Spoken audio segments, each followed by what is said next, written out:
Cheers to the weekend. Yeah, right. Friday. Here you go. Cheers. Thanks for coming in, man. Yeah. So, should be a lot of fun. So, welcome to, that's what I was going to say, the Permanent Mark podcast. So, we came up with that. When I say we, it was really me because she wasn't a big fan. Like I told you what the original premise for this was. We had a partner who is here, and he was going to come in and be the real expert. Because the only thing I'm an expert at, which is great for me, is talking to people about themselves, right? Yeah. You know, if you've been in any customer service or sales ever, it's always about getting the story out of the client, right? And Miranda had been on me for a long time to do something, you know, rather just stop working for people and go and do something, because I'm not necessarily a person that's designed to work for people, because I may have opinions and they're not always, get that vibe. They're not always popular, right? Yeah. So we're doing this, and it's for fun, and you know, when it takes off, it'll be great, because I genuinely believe that the stuff we put out so far can help people as long as they're willing to listen. That's the key, which is why I'm glad that you're here today. So welcome to episode 6, Permanent Mark Podcast. Today we're going to talk a little bit about all kinds of things.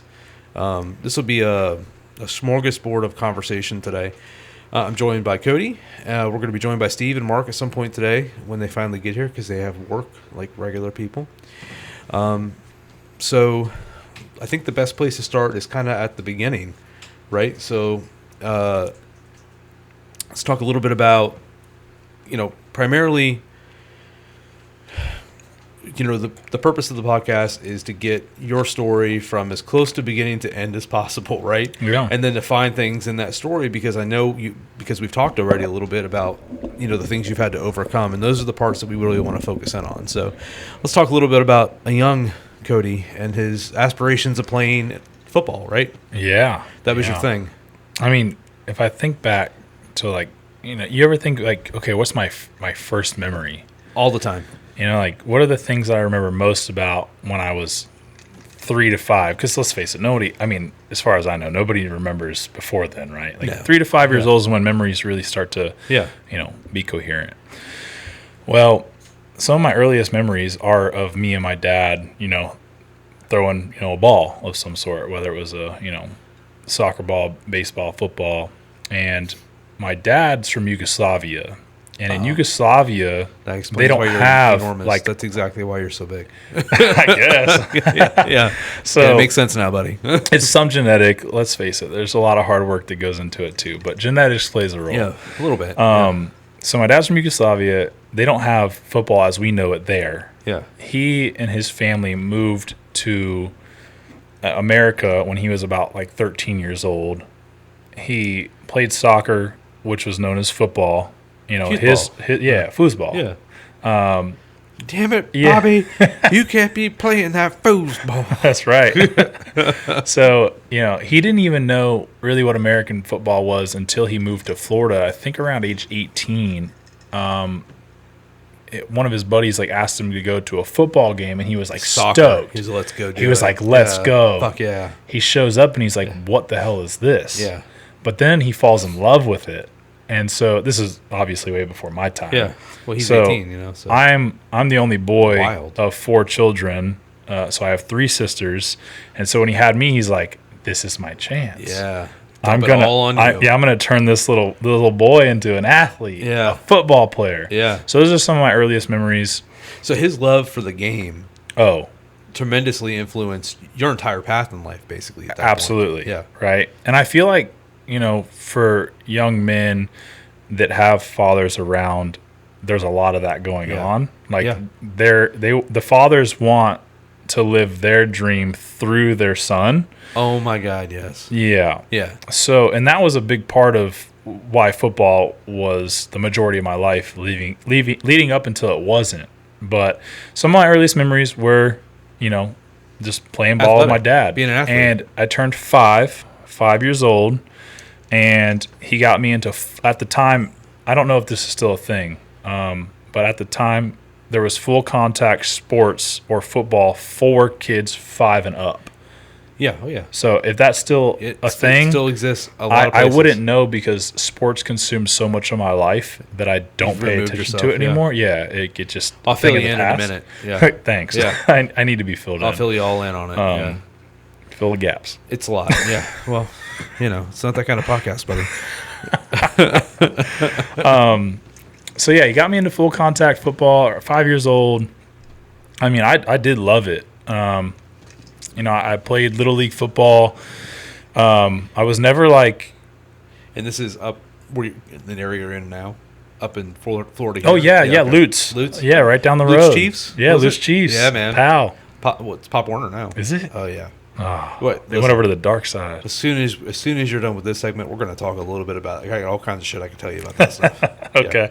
Yeah. So, I played Little League football, was in love with it. For our announcer, came up with all these crazy names for every kid that would run out into the field right before the game. And I had the cheesiest nickname. And it was like, welcome to the field, Cody. Barracuda, Durakovic. And I was like, my Barracuda. I'll never forget that. I can see that. I can see it. Especially, were you playing like linebacker then too? So I played all different positions in Little League. I mean, it's the best way to do it. A lot of D-line, some linebacker, which was like my love. Linebacker was like the position that I ended up playing much later on in high school and in college. But played tight end, played a little bit of center. I mean, back in the day, you just put you wherever. You just throw somebody in there. Throw you in there. Yeah. It's not like that anymore, just so you know. No, I wouldn't know. You can can enlighten me. Okay, so this is perfect that you said that, because our children have all played contact football, except for our girl. Our daughter's a cheerleader and a gymnast, okay? But our boys have played contact football, and they both started around the same time, different ages, though. Our middle child started when he was he 6? And then our oldest child would have been 9, right? 9 or 10, somewhere in that ballpark. And I was never – so I went to the school that I went to here, and in the town that I grew up in here up down the coast of Florida, there wasn't but hardly any rec sports but baseball. So I played baseball until I was like, I don't know, 8 or 9, and I got hit in the head with a baseball, and I never went back. We've all been there. Yeah, and I had like, you're like 10, and you're like, man, I don't really want to do this anymore, And then I wound up getting appendicitis and couldn't play for whatever anyway. But now, I didn't play sports. I was more into like other stuff, right? But my boys, my oldest son was kind of like me. He's like, yeah, I'll play, maybe I'll try it. So we did flag. Flag's great for kids that are 6, 7 years old. And for him, it was okay. He didn't love it. And then he's like, well, I really want to try full contact. And our middle child's like, sign me up. He's 6 going, let me hit something. He is an absolute monster. Like, then we told you before we got here, he's our rainbow baby too. So he's like 2 souls in one, this kid. So he's like chomping at the bit to get going. So we sign him up. He plays, just like you said, everywhere. He's playing linebacker. He's playing defensive tackle. He's playing left tackle at 6, pancaking, like throwing kids on the ground. I love it. It was great. It was awesome. He was always the biggest kid for his age and all this stuff. And that was with Powell, which you mentioned before. And Powell was around for a long time. And really not when I was a kid, because I'm 8 years older than you are. It didn't exist in my county. Anyway, fast forward to the kids playing. If I had to say our favorite year was probably that first year, wouldn't you say, Producer Miranda? The first season we ever played. Because you're still trying to figure out exactly what the heck you're doing. I got thrown into coaching, and I love football. I watch it religiously. I'm a huge Buccaneer fan. I know enough about football to coach 6 and 7-year-old kids. Yeah. You don't have to know much other than you're wrangling cats. And you got a couple of kids that are naturally talented. You put them in the position that's best for them to win. And that was a great season, and we made some really good friends doing it. And then progressively, as you move through the years, it just becomes more toxic. And I know that's true when you get into like high school and stuff that too, is, right? Some of my earliest memories are also of how toxic Little League football was. Like the parents get way out of hand. Yes. The parents fighting with the coaches and about playtime and stuff like that. Like I think that the most important thing about team sports is understanding who the best players are in the team sport and letting those best players shine instead of like participation. Yeah. But maybe that's just me. No, you're right. I mean, and I have some more experience we'll talk about, later on playing Division I football with that. because I went from being like a powerhouse in Little League and in high school to, not being so much of a powerhouse in college. Because you're competing with athletes all Yeah, at the same level. Absolutely. Yeah. And not that I wasn't good, but we'll get into that a little bit later. But these kids now, it's 100%. And I'll say this: the parents, if you've ever been, a parent and I was coaching, that I think you're the problem. I tell you, you guys are the problem. Absolutely. These kids, you do have to give your best athletes an opportunity to shine, but you also need to spend a tremendous amount of time coaching the kids that are not that. You actually spend more time with the kids that need the help than you do with the kids that are naturally talented. For sure. We have a kid like that. Our son was very good at any position you put him. I tell you, when he was 8, he could tell you if he was going to play defense and he saw a play, he'd be like, "This is what's happening." I guarantee you. Yeah. And that's just something that I don't know where the hell he gets it from, because I'm absolutely, my brain is not like that. She's got a brain different than mine, obviously, but But he saw that kind of stuff, and now he's getting a little older, and middle school ball is almost as bad as a rec ball, and they play these kids. He's 11 now. He played last year on 6th grade ball for the middle school here, and they're only supposed to play them in the 5th quarter when they're that age. Well, every school apparently does that, but they also put the 8th graders that are terrible in. So the last game he played, like participation thing, right? Yeah, because you're 8. Hey, we got to play them. Like you're 13 years old, and you want to try playing football, and you're in 8th grade. You get to go play with the 10-year-olds, and I'm gonna tell you, he rocked this kid, but he wound up hurting his knee real bad. Yeah. So he's kind of done for a little bit, but that's all constant. Imagine I don't know how many seasons you played consecutively, but we played from the age he was 6 to just this year and never missed an off season. Between flag and tackle, he's played straight through. Yeah. And spring tackle. And this year he's like, "I'm taking spring off, Dad." He's like, I'm starting to get beat. Yeah, for me, I always took spring off from football. I played baseball in the spring. But I played full contact football from age 5 to 20, no breaks. I mean, it wasn't a choice. Like, your dad was like, "We're doing this." Yeah. I can remember sitting in my parents' kitchen, doing homework before football practice, being like, "I don't want to go," throwing a fit. I mean, I'm talking about like at a young age, right? Like probably between age 5 and 10. Like those years of my life, like I don't want to go to practice, and my dad being like, "Get your ass in the truck right now." This was the first year that ever happened to us where he's like, 2 days a week. I only want to practice because he was doing tackle 5 days a week at middle school. Wow. So he was double timing it. Oh, yeah. Starting offense and defense for us in our Pop Warner team, and then starting, 6th quarter, whatever it was. And listen, I'm sure they mean well, and those coaches that are in middle school, they're not. They're basically one step above a rec football. Some rec football coaches are better than they are at identifying player types and stuff like that.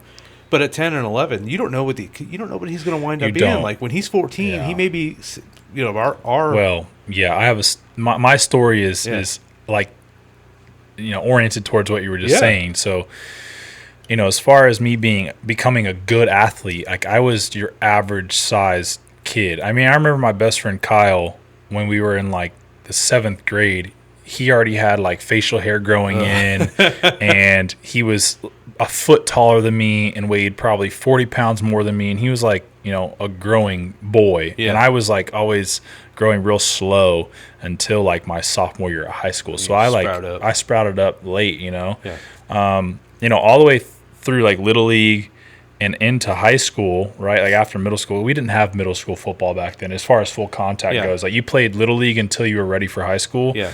I tried out for our football team my freshman year in high school, and they were like, "Nah, bro, like you're not ready." You're not ready. So I went back and played Little League my freshman year in high school, which was very hard to do because like you're in high school and you have to go play Little League football.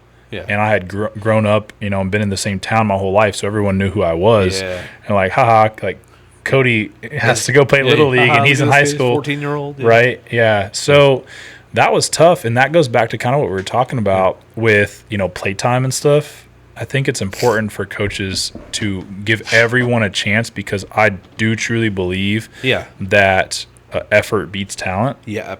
Especially at this age. Yeah. So. And the kids have willpower is huge in they're any 10, phase of life. Yeah, but they're 10 and they have to want to be there and want to get better. And just some kids even at this age, because it's daddy ball. I'm sure that happened when you were a kid too. Yeah. Was your dad ever your coach?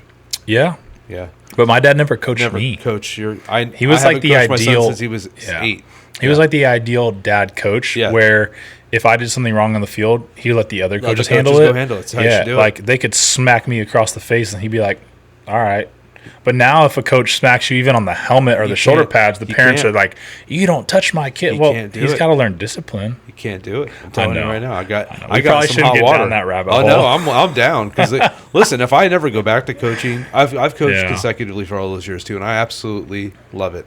I'm not loved by other coaches. Yeah. Because just like you're saying, I believe that kids should want to be there to play, and if they're good, they'll get the playing time. Absolutely. But if you've got a bad attitude, you're not getting the time. No, I agree. Attitude determines your altitude, bro. I agree. It's either you come in, if you're going to be a shitty 10-year-old, you're probably going to be a shitty 14-year-old. And the chances, I hate to say it, that you change after being a 14 or 15 with attitude, slim. Well, I mean, if they think they're owed playing time, they think that they're the best at this or whatever, Anybody who doesn't want to accomplish something is going to have a hard time, right? Like if they're actively trying to participate, whether it's school or sports or work or being a child or a parent, like if you don't really want to do it, like you're not going to be, performing well in whatever area it is that you're, performing in. You're just not, because you don't really enjoy it. Well, that's the discipline and that's the respect for what you're doing. That's what I always coach with, and I never cared about winning games. It's not about that. It's about teaching these young boys and in some cases girls to grow up to be better humans. Yeah, absolutely. So better humans, right? Yeah. Let's touch on that a little bit, because my upbringing was tough, and I will say that contact sports or football was a huge outlet for me because I grew up very troubled, right? Like from a young age, school was always hard. Yeah. Well, you mean like most boys? Well, yeah, for sure, right? Yeah.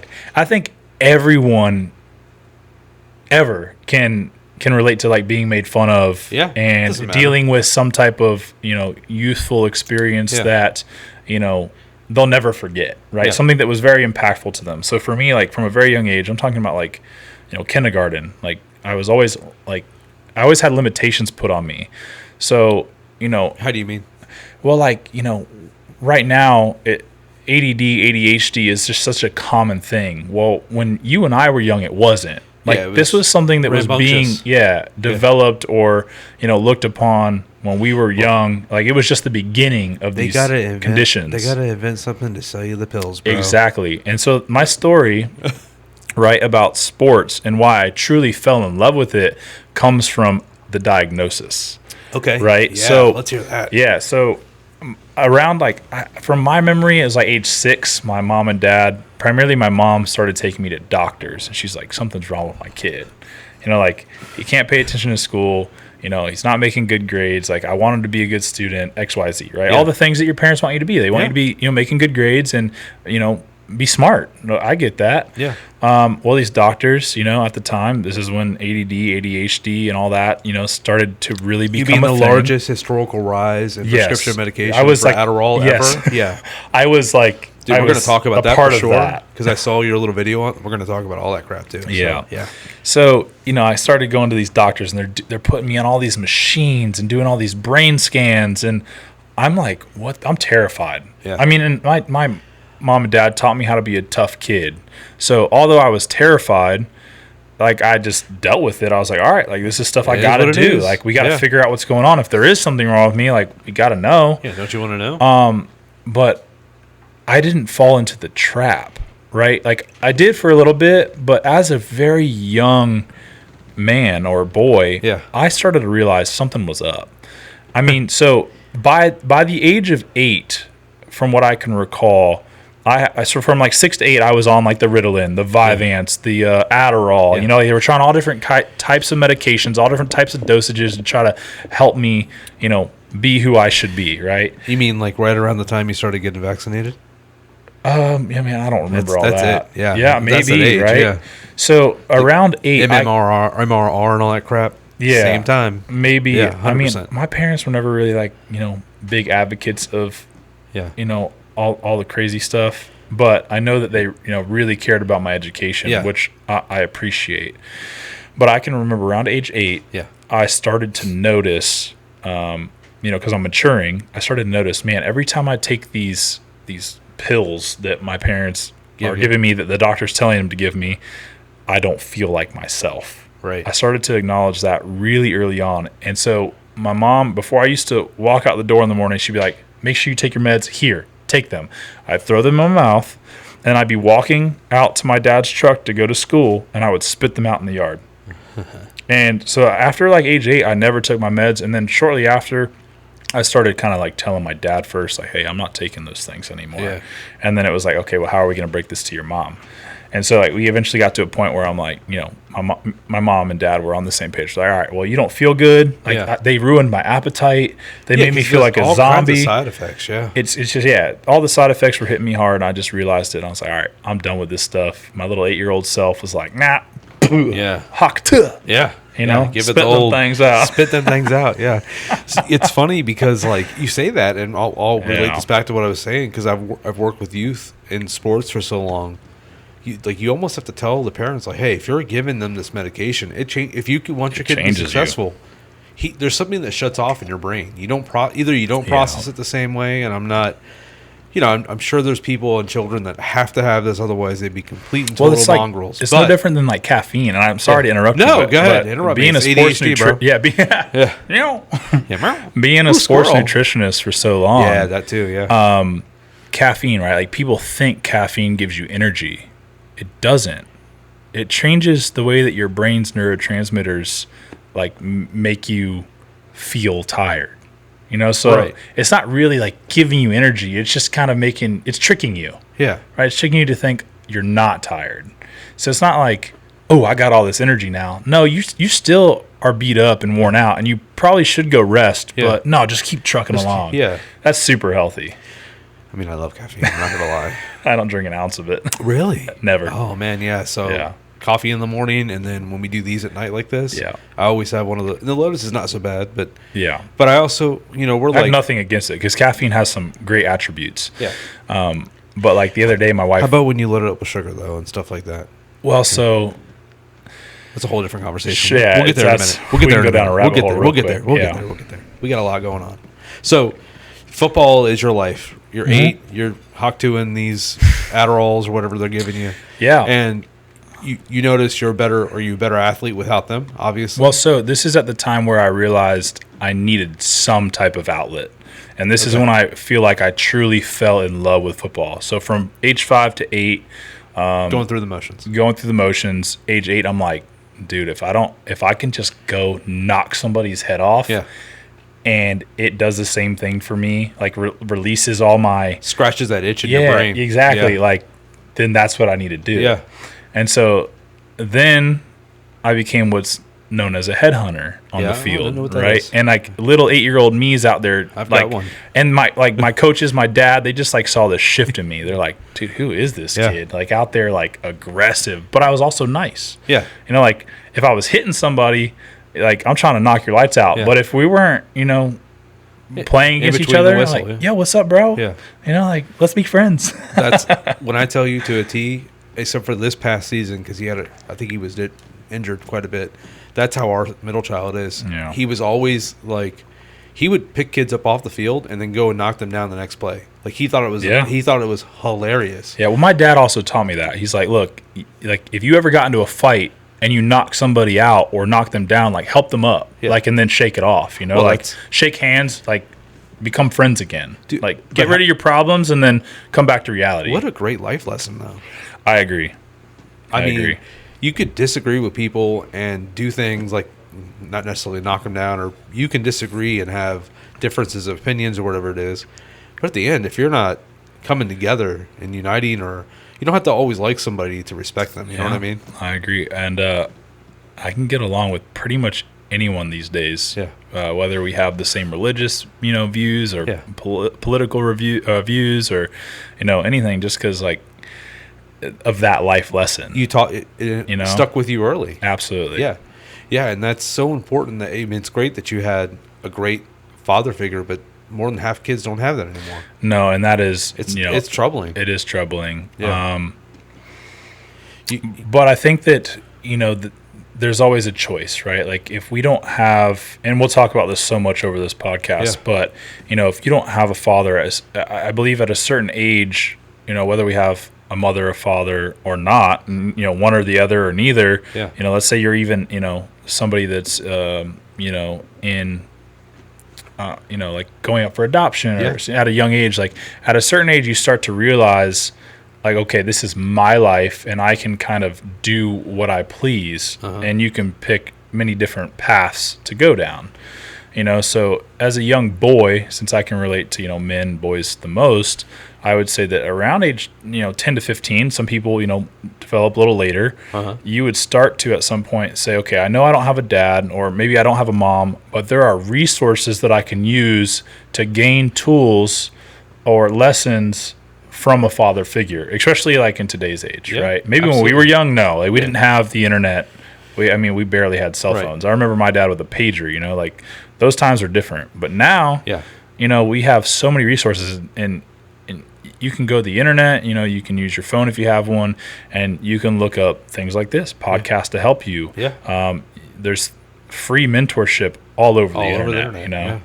Well, and that's a lot of times in youth sports, you get that too, because you have, sometimes kids get dropped off by the, they're in a school bus full of kids that don't have any place to be because they're in aftercare or whatever it is, and it's like, these kids don't have anything at home, so then you're stuck coaching and being this figure showing them how to be young men, and that's honestly what I signed up for. I'm not, I'm not out again, not trying to win a championship in Little League football.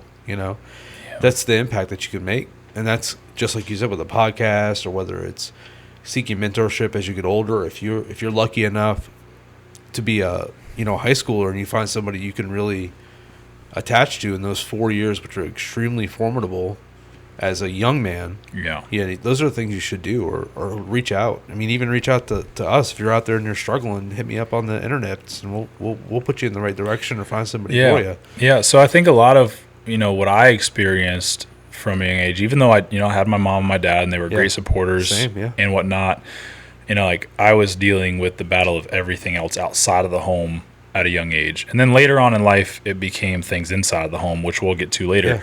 But what do you mean on the outside? So like, I was diagnosed with slow learning disability, ADD, ADHD, all the things that at the time, and even now, it's more accepted now, but at the time when I was diagnosed with those things, like it was when I had to get pulled out of the normal classroom to go to the slow learning disability classroom in the middle of the day. So I spent like half of the day with the slow kids, the normal kids, and then spent the other half of the day with the slow kids. And I always felt out of place in that setting. But that was, a way, and they would literally come get me like out of my normal classroom and say, Cody, it's time for you to go. Kids picked up on that. They go, oh man, where's he going? And then they picked up on that, and then eventually it was like, Cody's retarded. Cody's stupid. And like from, early on in my elementary school years, all the way through like my junior year of high school, that was like what I was known for. And it was super tough. I mean, the hardship that brought on me, I'd go home when I was young and I would cry to my parents, like, no one likes me. I have no friends. Like, I don't know how I'm going to make it, And I'll tell you a quick background on me anyway. And like I said, I'm a couple years older than you are, and things were just a little bit different here where we live. But so when around the time I quit baseball in 5th grade, I had appendicitis, and I was out of class for like 8 weeks. It was really bad. I was really sick. So my grades subsequently dropped. So when I went to middle school, they put me in a reduced class size. So I went to middle school and high school with all the same 15 or 16 people. Oof, that's tough. It was tough. And I'm not the smartest dude, but I was not I was not on the same level as some of these kids. And there's several of us that were in those classes, including my best friend Mark, who's going to join us at some point tonight.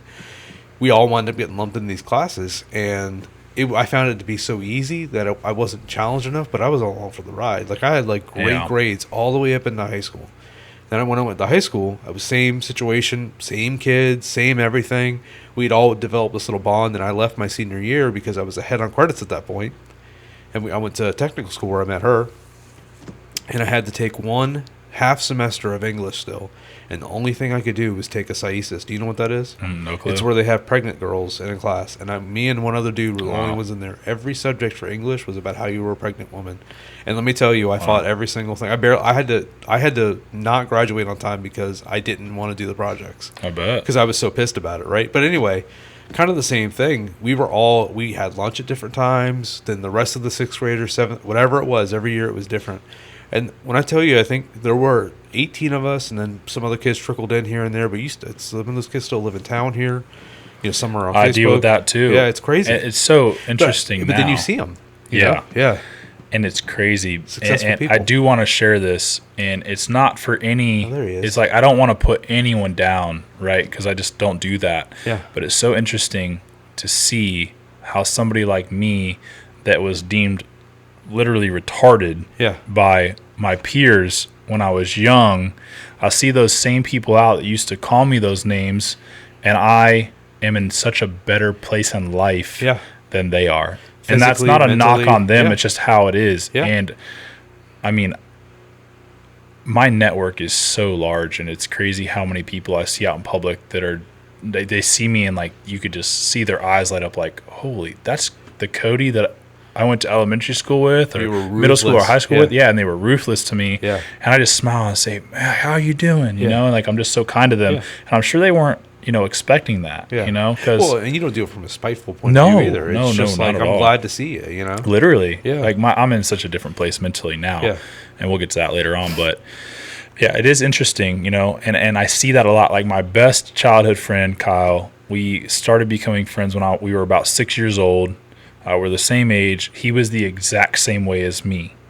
We were in the same slow learning disability class. Yeah. Him and I clicked. We're just still best friends to this day. He is so successful. Yeah. And, we have conversations all the time. And it's just interesting to see how, like, him and I, went from the bottom of the barrel to being where we're at today. And we're not spiteful about anything that's happened in our past. We'll talk more, later on about, how we used all those hardships when we were young, to help us grow and to kind of inspire us and motivate us to become better and to not be, Well, I think that same old schools guy. are so eager to put labels on kids' abilities based off of diagnosis or their upbringing or how they're performing to their standard. And it's even worse now with the way things are in school. Yeah. Speaking from experience with kids that are in middle school and high school, the expectations they put on these kids to be successful is ridiculous. It's ridiculous. It is. My wife was a teacher for 10 years in the classroom, and now she's an online education consultant. But something that her and I talk about amongst ourselves a lot is how many limitations are put on children, like in school or by their parents. Yeah. And the kids don't know better, right? It's their peers, their elderly peers that are convincing them that they're a certain way, that makes them basically crippled. It cripples them from believing that they could be something more. Yeah. And it's really sad to us. Yeah, no, 100%. I think it's, we live in this, I don't want to say like robotic or train track type society. And I think there's more because, like you said before, kids have so many resources available to them, not only for mentorship, but also just to go out and find something that you don't have to be like everybody else. You can go and you can make it on, you don't need to be an engineer. You don't need to do this to be successful. You don't need to have, you don't even need to go to, trade school is, I think, the best thing for a lot of kids now because we need tradesmen. But, stuff like that, people often, just not everybody is the same, and you can't knock a kid because he doesn't fit into that, round hole. So earlier when we were talking before the show started, go ahead and ask me that question. I like to save it for the end. Okay, let's save it for the end. All right. Yeah, because everybody's they're expecting it. Okay, cool. That's like one of the last couple. That's all right. Yeah, it got me thinking about it though. Well, then you keep it like a little bookmark on the top of your head. Yeah. So you're dealing with this at 8, 9, 10 years old, loving the game of football, like really getting into it. It's because all the hardships I was dealing with, as a young boy, at the end of the school day, I'd go home. I would feel really bad about the things that have happened during my normal school day. Somebody Bobby Boucher'd you. Yeah. And then I would go to football practice or a game on a Saturday, right, during a week, and I would just let it all out, and I would just feel incredible. Yeah. I'll never forget. I mean, that was, the early days of feeling dopamine. Yeah. Like 'cause you start. I would have such low times during every single day that I was around other students, other kids, and then I would get out on the football field and I was like, this is me, like this is where I shine. And I bet you get that same feeling now that football's behind you, going when you do your really intense workouts and you help somebody. Yeah. That stuff is like, I'd say activate the same part of your brain. No, right? it does. Yeah, and it's so interesting how that changed. And I'll tell you, when football stopped for me was one of the darkest times of my life. Yeah. And we'll get into that here in just a little bit. Yeah, because we're going to break and get Steve and Mark here in a second. So, let's go. Yeah, okay. Well, let's do that right now. Let's go. Let's pause right now. We're going to break real quick. We'll get Steve and Mark set up somehow. I didn't think they were both coming for sure. And let's have one more drink. Hey, listeners, if you're running a small or large business and want to keep your IT running smoothly, you need to check out Computer Quest. They take the hassle out of managing technology, whether it's cybersecurity, asset tracking, or even full-service IT management. They've got you covered. I've been working with Computer Quest, and let me tell you, it has been seamless and smooth end to end. Their expertise and support make a real difference. Plus, they can source hardware from the brands you love at competitive prices, so you're always getting the best value. Don't wait for tech issues to slow you down. Visit cqbits.com. That's cqbits.com to learn how Computer Quest can keep your business moving forward. So let's go. So we're back. We're joined by Captain Steve Gainey. So I'll tell you the story about this one. My mother is 80 years old. I love her and she's awesome, but she recently had some work done to her mouth and wound up not being able to eat a lot. Fell in her apartment. And we had to rush. Miranda had to rush over there. I was at a meeting. She had to rush over, make sure she was okay, which thank God she was. And I'm talking to the paramedics there. Steve is a paramedic for the county here and has been for many, many years. And I said, do you guys know Steve Gainey? And they're like, no, we don't know Steve Gainey. We know Captain Gainey. And they're like, we can't even call him Steve. And if we'd known him, some of these guys have known you for a couple of years. Yeah. They just don't call him Steve anymore. It's just Captain Gainey everywhere. There So you maybe go. I'll just start calling you Captain Steven. No? Yeah. Okay, he doesn't like that. I don't let it define me. I like Firefighting's my job. It's not who I am. I like to define you. It's a definite definition. So Steve's a good dude. sure. We've been friends many, many years. And then Mark, you met, and he's going to be behind the microphone today, guys, or behind the scenes, because he's still got that nasty fucking cough. So, yeah, what is going on my microphone? I feel like it got inches away further from my face. Yeah, it's all right. We had a little I shift. think we're good. Okay. So I think we left off at school and not having reasonable expectations for kids anymore. Yeah. The stuff they ask the kids to do is fucking bananas. It's insane. Yeah. I don't know what's going on. I don't hear you. Hey, babe. Let me just move that for you. Is that better? That's more better. There we Okay. go. See, here we go. Yeah, again. you Get the mic gotta get the talk mic a little into the closer hole. to you. Well, if he does, within a couple inches, maybe. But then, he talks like a toddler. You know how they get control of their voice? Why am I always called the toddler? It's like one minute you've got a perfectly normal speaking voice, and the next minute, if you've ever seen a toddler in a room, they're yeah, That's still me. So what's it? If I get passionate about something, my voice. ADHD. Yeah. Yeah, How was that- baseball? Good. It was just practice. Tripp's playing right now, so good. done eating. Yeah, one of the things we left Yeah. off talking about is, as far as me and my story in particular, is how just football, like full contact football was like my outlet from some of the hardships I was dealing with at a young age. If you want to go into, something else. So I would love to talk about that, actually. So I find that a lot of kids, which we talked about at the very, very beginning, but a lot of kids do that. They get into some variety of sport, and especially if you're very similar to you, or you just kind of feel like you really need to get it out, football is a sport for that. And it's only gotten more aggressive. Yeah. The kids are bigger, they're faster, they're getting personal trainers now. We're friends with a guy named Marcus who has a fitness gym that does basically all football. He trains linemen and defensive linemen and offensive linemen, and he is amazing. He played in the NFL for a couple of years. He's from your neck of the woods. He went to Wikiwachi. Oh, nice. Yeah. So Marcus Applefield. Is he your all's age? No, I think he's closer to your age. Yeah. He might be even a little younger. I don't know. Yeah, well, I grew up in like the Odessa area. I live in Brooksville now, Yeah. but yeah, the Odessa area is where I roamed for many years. You good? Yeah. Ah, he's here. Okay.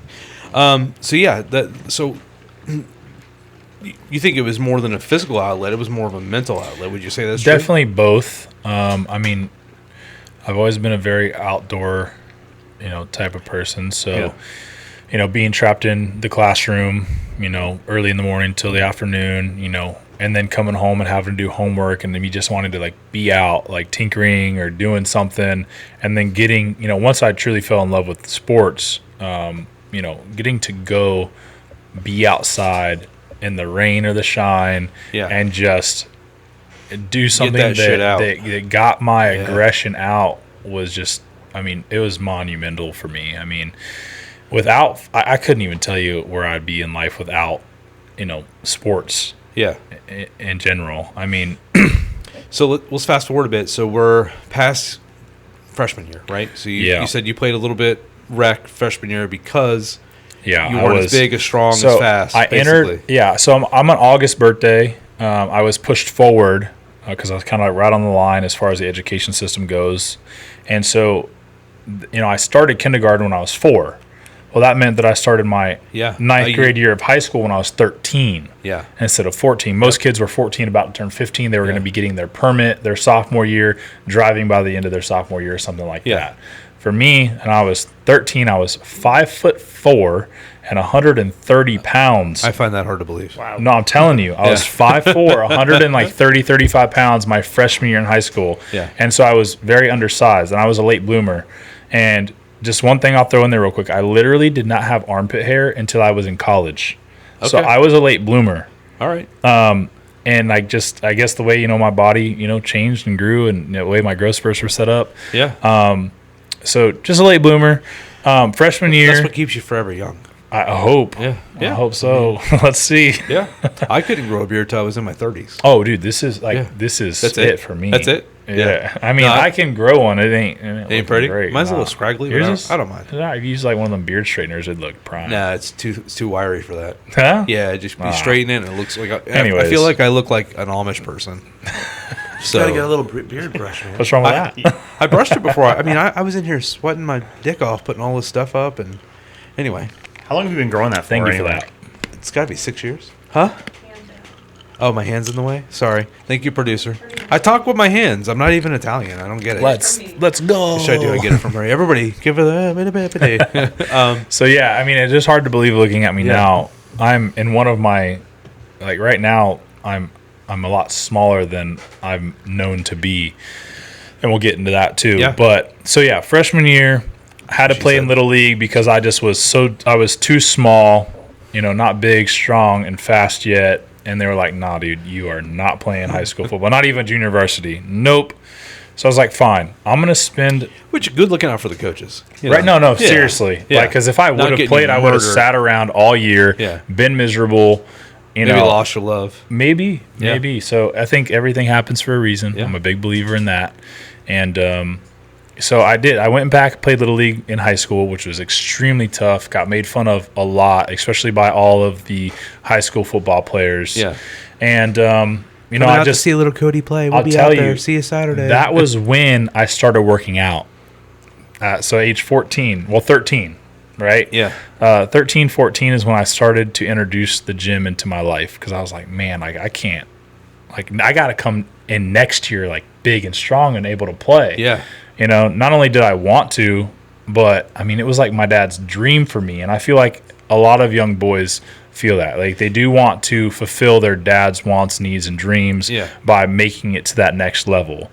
So that was me, but I did love the sport as well. Do you think that pressure not negatively impact you, but do you think it constantly was in the back of your mind every time you did a rep?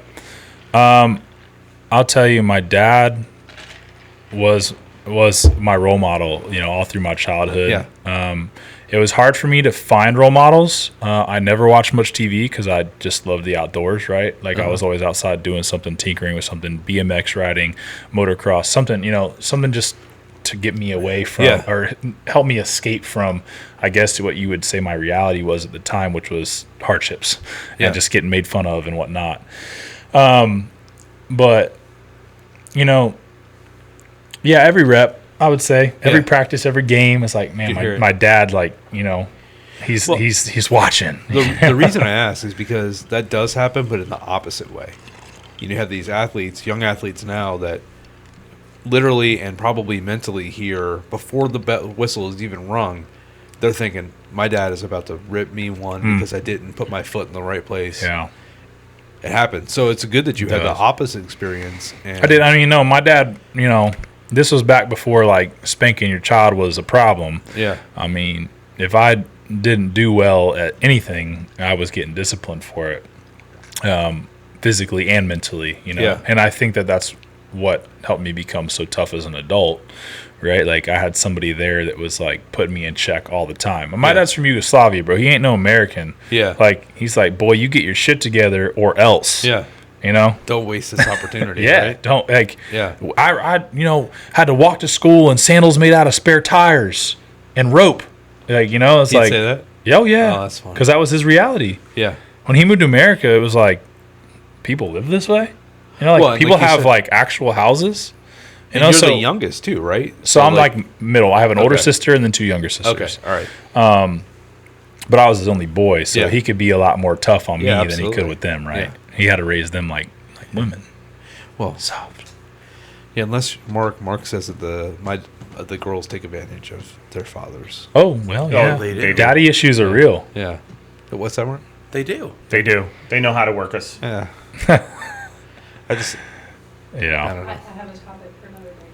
Yeah, yeah. We really need to get under the microphone at this point. Yeah. Yeah. Anyway. 12. Let's Let's get it.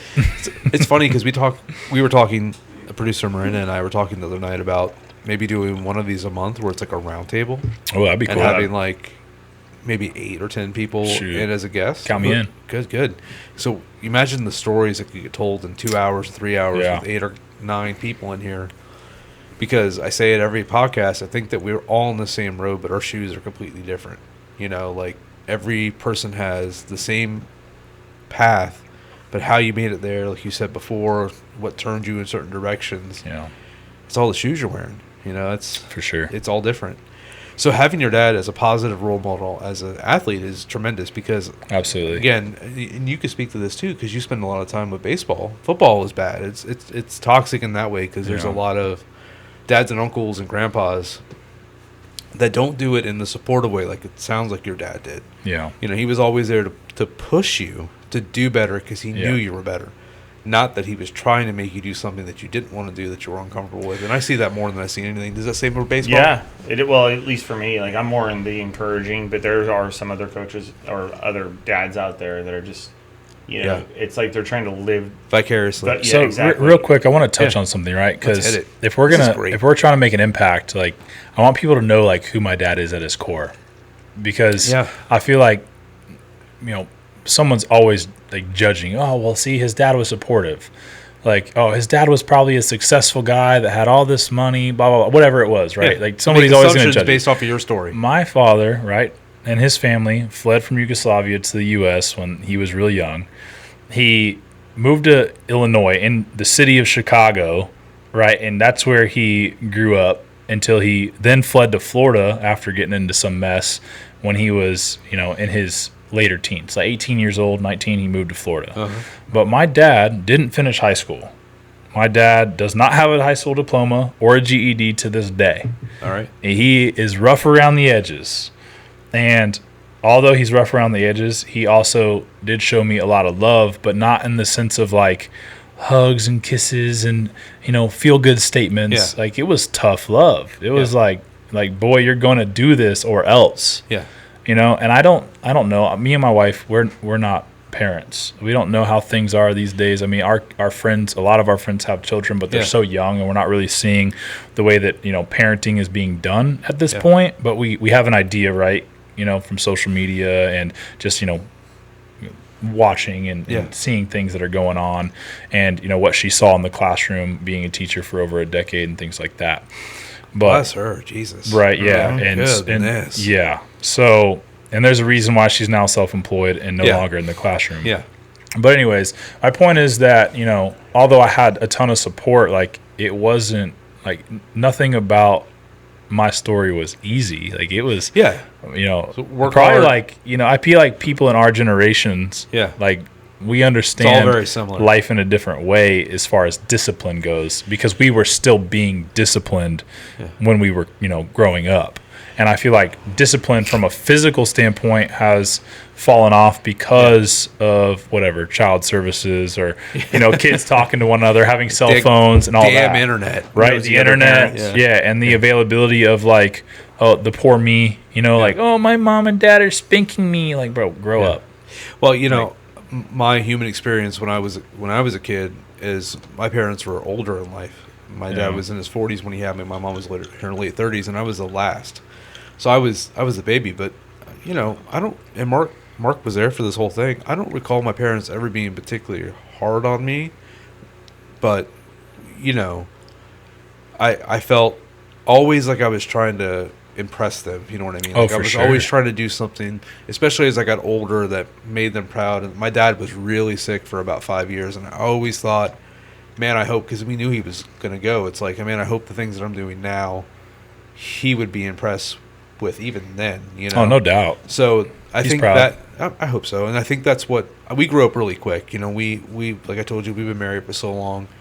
But part of that is having these great relationships with Mark and his family and his parents and all that too. That helps for somebody like me, kind of point you in the right direction. And your dad helped you out with that, and I'm sure you had relationships outside of that, especially as you moved into playing football in, you know, junior and senior year, right? Yeah, so you know, getting back on More that. mentorship, right? So, yeah, I started, you know, working out around 13, 14 years old, and one of my sister's older friends was, his name's Michael, still know him to this day. He's still a local guy. He was, you know, like 16 at the time, working out, and he would pick me up from my parents' house like after football practice, like late at night, right? Like I was in school, high school, you know, 9th grade. Yeah. I would go to, you know, my pal football practice, come home. Once I got home, I ate something real quick. He'd be at my house. We'd go work out like 8, 9 o'clock at night. And I was like 13, 14 years old. He would drive me to the gym. We'd work out together. Come home, my mom or his mom, whoever's house we ended up at, would make us, you know, a post-workout meal. I was going to say, no way you got enough to eat. Yeah, no, like, you know, we would get some type of post-workout meal in, and he was kind of like helping me and mentoring me at that time. You know, and in days that he couldn't, because he had his own life, he couldn't help me out, my dad, you know, would take me to the gym, and he would drop me off and come pick me up an hour and a half, 2 hours later, you know, and I'm 13, 14 years old, dedicated to getting bigger, faster, and stronger so that my sophomore year I could come back and play football. But my goal became, I'm not just going to come back and play football for my high school. Like, I'm going to play on varsity. I have to do that. Yeah. So that was my goal, right? And I did, you know, reach that goal. You know, I got bigger, faster, stronger. I came back my sophomore year. I did play on varsity, and I got some decent playing time. But then I felt like time was running short, fast. I'm like, man, sophomore year's over. Now I only have 2 years left, and I want to go to the next level. Well, and this is before really people were cutting film together and sending. Oh, it to yeah. recruits. And that's you part had of to my hope story. Somebody found you, right? That was part of my story, right? So let's get there. Yeah. So real quick, we'll fast forward, No, right? yeah, Sophomore year goes by. I did get some playing time. I was, you know, much better that year than I was playing PAL the previous year. And then the summer between sophomore year and junior year, I hit it so hard. And this was at a time where my dad was doing a complete remodel of Dave Batista's house. My dad's a contractor. Let's go. By trade, right? So Dave Batista is my dad's client.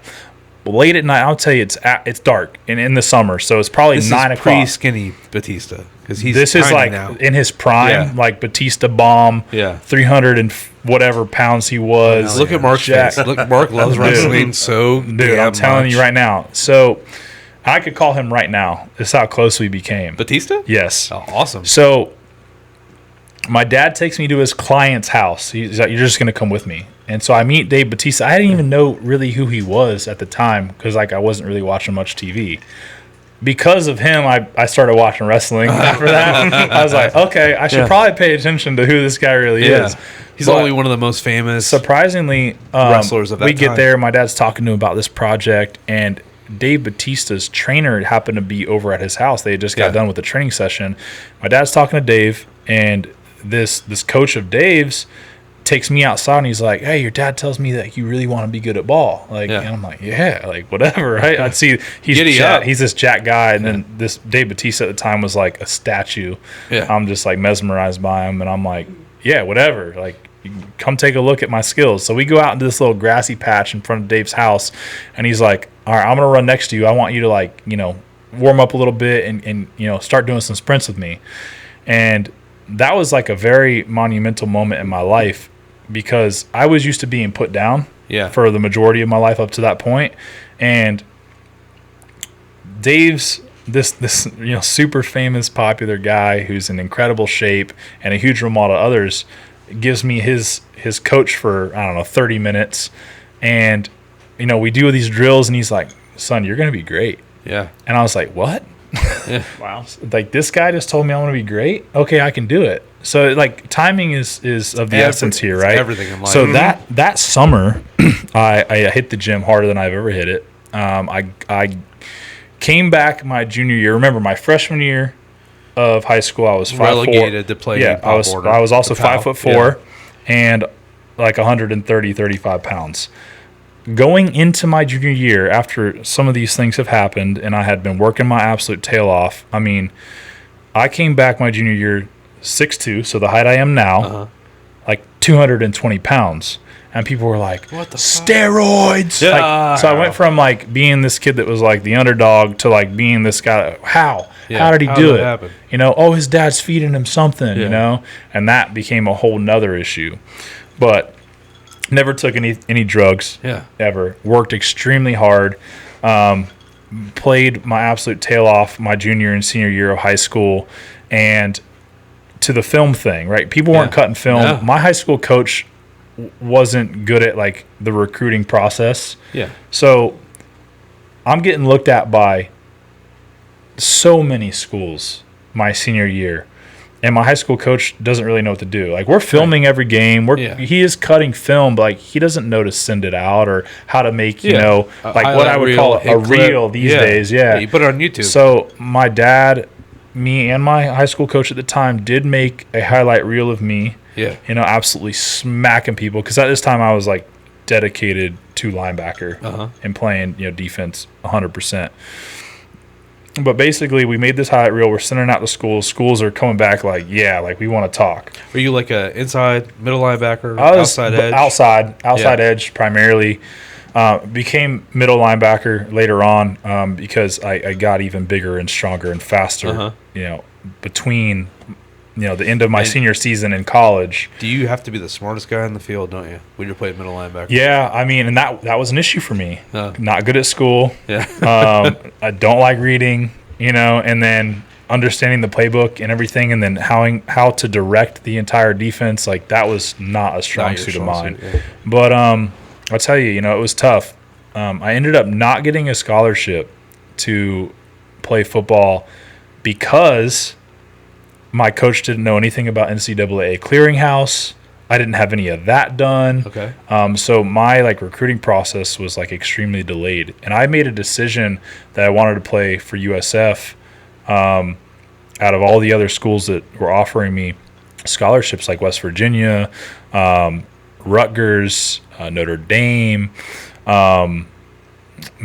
Boise State. Which, if I would have played for Boise State, I would have had a national championship ring, which would have been sweet. But I wouldn't trade anything for the world. But yeah, so anyways, the crazy thing about it all is I got stripped from a scholarship because, my high school coach didn't really understand recruiting. And it wasn't until my senior year where my high school program started to really understand it. Okay. And I think that has to do with me and a few other guys that were really good that ended up going D3 and D2. Yeah. But my freshman year, my sophomore year, first season I ever played in high school, we went 0-10. Didn't win a game. Whoa. Yeah, and then my senior season we ended 8-2. So our program was also struggling. Yeah. So it wasn't like I was playing for a powerhouse, Jefferson, Armwood, or any of those schools either. Yeah. I was playing with a program that, started out real bad. Yeah. And we had to grow, and we grew fast. So how do you find your way to playing for USF?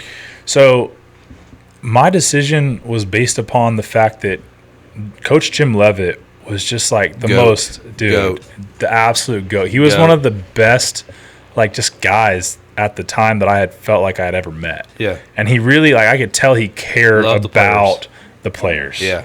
And the way he was fired is crazy, if you ask me. But anyways, then, he was one reason, but another reason was the fact that I didn't have to move away. I'm from the Tampa Bay area, and that I still got to play for my hometown school. And at that time, since I wasn't able to get on scholarship because I didn't have my NCAA clearinghouse done and any of that, I was like a new goal, right? Like a new goal hit me. I was like, well, by my second year, I'll get on scholarship. Yeah. Like no problem. I'll work my butt off and I'll show up and they'll be like, here you go next year, And then things started going south real quick when I entered, got to college. So I weighed about 230 pounds at the end of my senior season, still 6'2". That's never changed as far as my height goes. At the start, I would say no. At the start of fall training camp, which is two-a-days, or what's known as two-a-days, I had gained another 20 pounds. So I was, 6'2", 250. Load. Yeah, I was a large guy. Yeah. And I was killing it, man. In the best shape of my life to that point, but bulky. Yeah. It's although I was fast and strong, I didn't look like Michael Pittman. Yeah. Yeah. I looked like Shrek. Okay. All right. And that was my nickname for a long time. Just because I was big, puffy, strong. Dumb, I guess. At least they didn't call you P. Diddy. Yeah, sure. No. So yeah, that's how I really, decided on USF. I didn't have to move away from home. I got to play for my hometown Division I school. And you're there with Matt Grothy and JPP. Yeah. And I could George call those Selvey, guys right now. Yeah, George Selvey, Yeah. JPP, Matt Grothy, Nate Allen. One of our most iconic running backs, Mike Ford, who was an absolute savage. Minstrel Raymond. There were just so many great athletes. Good guys that came through that time. Oh, my gosh. That was Jim Leavitt bringing those guys. That was Jim Leavitt's program. That Yeah. was his baby. Yeah. Right? He had started that program. He did that. Yeah. Yeah. He created an amazing program in a very short period of time comparative to especially the other Florida schools. Well, Florida State, and specific Miami. JPP obviously went on to have a amazing career and even played here for Tampa his last 2 years, which was awesome. But I think whose freaking phone is ringing?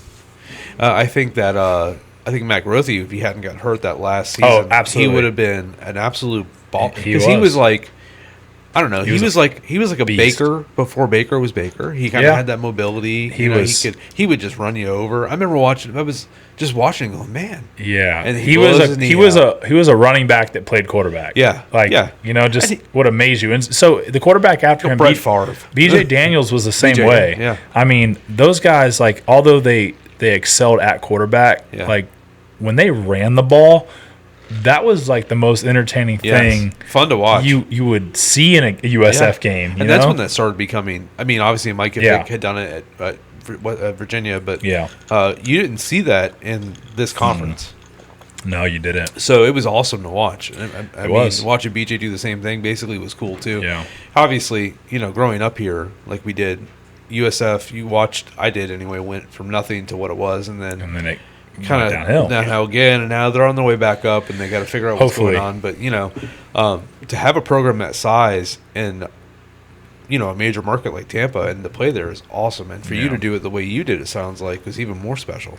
Well, I'll tell you what's crazy, right? It's because I went from being the underdog my whole life to the last 2 years in high school. I went to being the popular kid, which was crazy to me. And at first, and this is a life lesson of mine that just helped me so much, is when I started to become popular, I started to rebel on all the people that weren't nice to me, all those years of my childhood.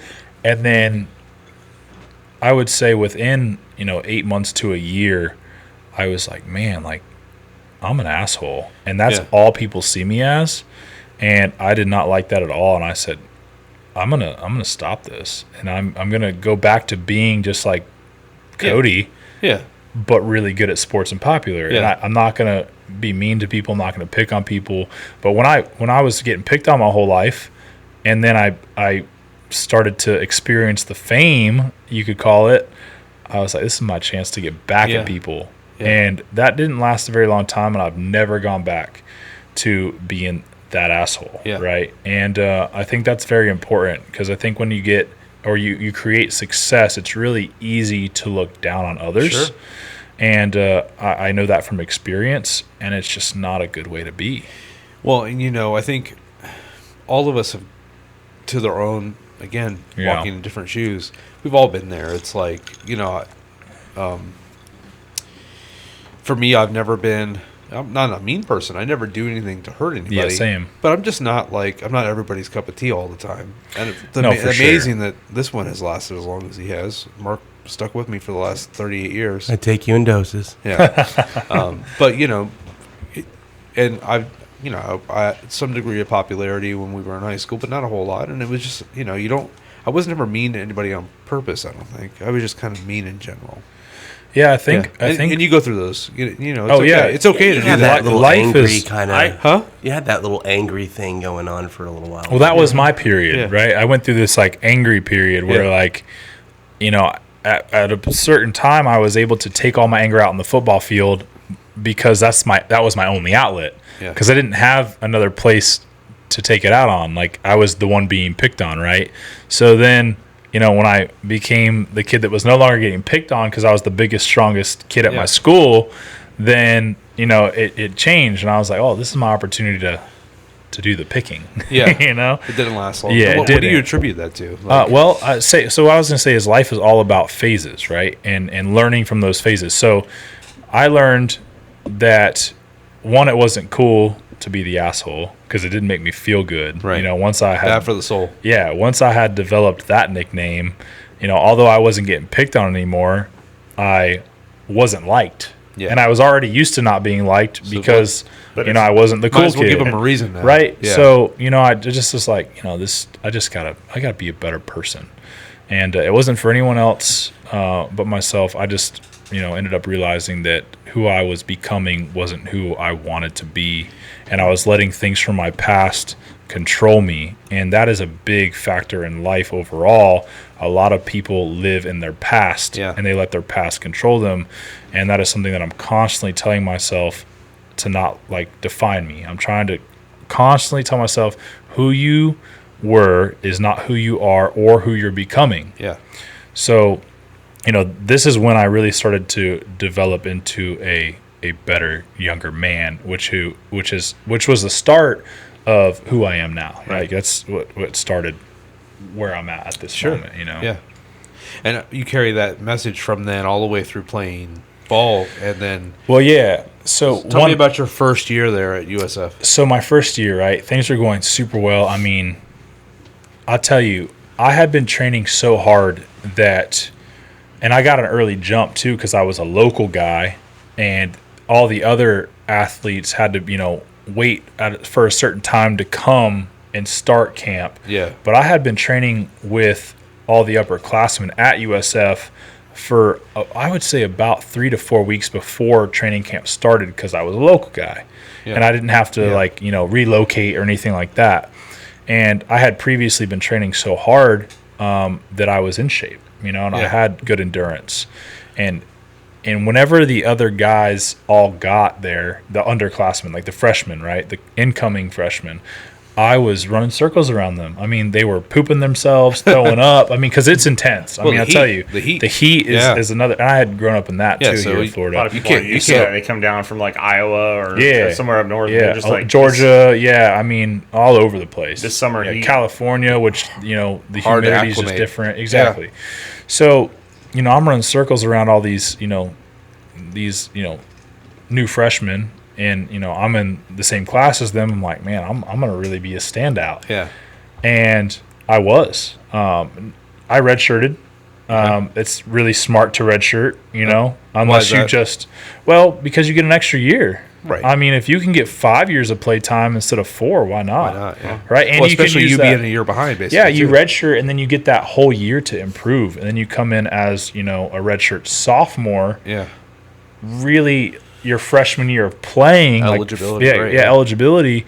And you're just that much better. So Yeah. I don't know. Why not, right? Yeah, why not? If you have the opportunity. Unless too, unless the team just like really needs you your freshman year, my theory is like always redshirt. Okay. Like What is that? redshirt is where you basically take a year of eligibility away. You're still on the team. You still practice. You still go to the games, the home games. You train your butt off. You work out, get bigger, faster, stronger. And then your eligibility starts the following year. Yeah. And so you do have to be enrolled in school all 5 years. So it is technically an additional year of schooling that you would have to go through when you redshirt. But that's fine. I mean, that's not like a big deal, You'll find some electives to take your senior year after you've gotten your degree and everything out of the way, But everything was going really well until it wasn't. So big scar on my knee here. Yeah.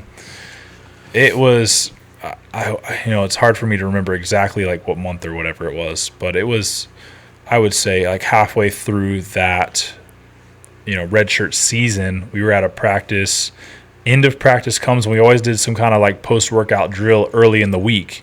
And so board drills is like a drill where you line up against another guy who's on the other side of the ball. So if I was playing defense, an offensive guy that was comparative in size, and whatnot would pair up with you, and you would, try to, lock up with each other once the whistle blows. You're trying to, dig your feet in and push this guy past. It's kind of like tug of war, Yeah. but you're pushing instead of pulling.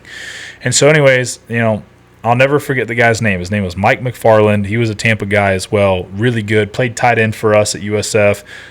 I think he was like 6'5", 6'6", big, strong, fast guy.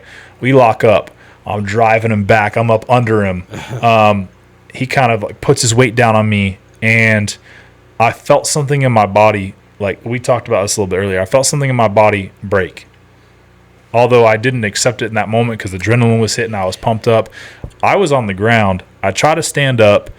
I did get up, and I fell right back down. My leg gave out on me. I look at my leg. My foot is facing a way it shouldn't be facing, and that was basically it. At that point, I remember looking up at the lights. It was a nighttime practice, and I do remember as soon as the injury occurred, we were all, my whole team, 120 guys, plus all the coaches and staff were around, in the circle watching whoever was going, do this drill. Yeah. I do remember like the whole team, everybody out there was like, oh, like they saw it happen. Yeah. And I didn't realize that till like later, in that evening. But, trainers run over, they stop the drill, practice is basically over. I kind of like brush it off, like I'm fine, I'll heal, like trainers are getting to me. I go to the training facility, they're icing it. They had realigned my leg and gotten it straight. And then like in college and in the pros, like you don't wait to do things. Like the next day I was getting like scans done. Right. So it's not like, Trying to figure out what's going on as fast as They're possible. like, we got to figure this out. So I go get scans. They tell me what's wrong with my knee. Kneecap dislocated. I tore, all my tendons, my patella tendon, my Blew out your knee completely. my medial. Well, so I didn't tear any ligaments. I tore tendons. Okay. So like I tore the patella tendon, which is what holds your kneecap in place. The medial and lateral retinaculums, which kind of hold, You're talking his language. the lower and the because you're on fire, right? So I tore all these things plus the meniscus. They're like, we're just gonna go in orthoscopically. We'll cut you open if we have to. We don't really know, what we have to do until we really get in They there. got to take a look at it Right. first. So they get in there. They kind of clean up all the fragments and whatnot. They decide that they have to cut me open and do more of a major surgery.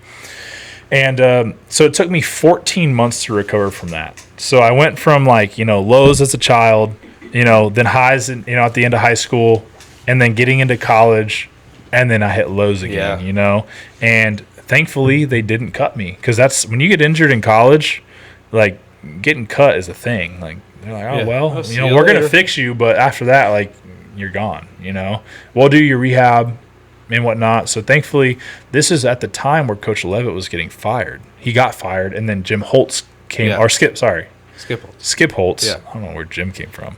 Skip Holtz came on, and like we're dealing with a coach change, and I'm injured. I'm like, I'm done. I'm done. Yeah. Like I'm getting cut. My career is over. Yeah. So they ended up keeping me.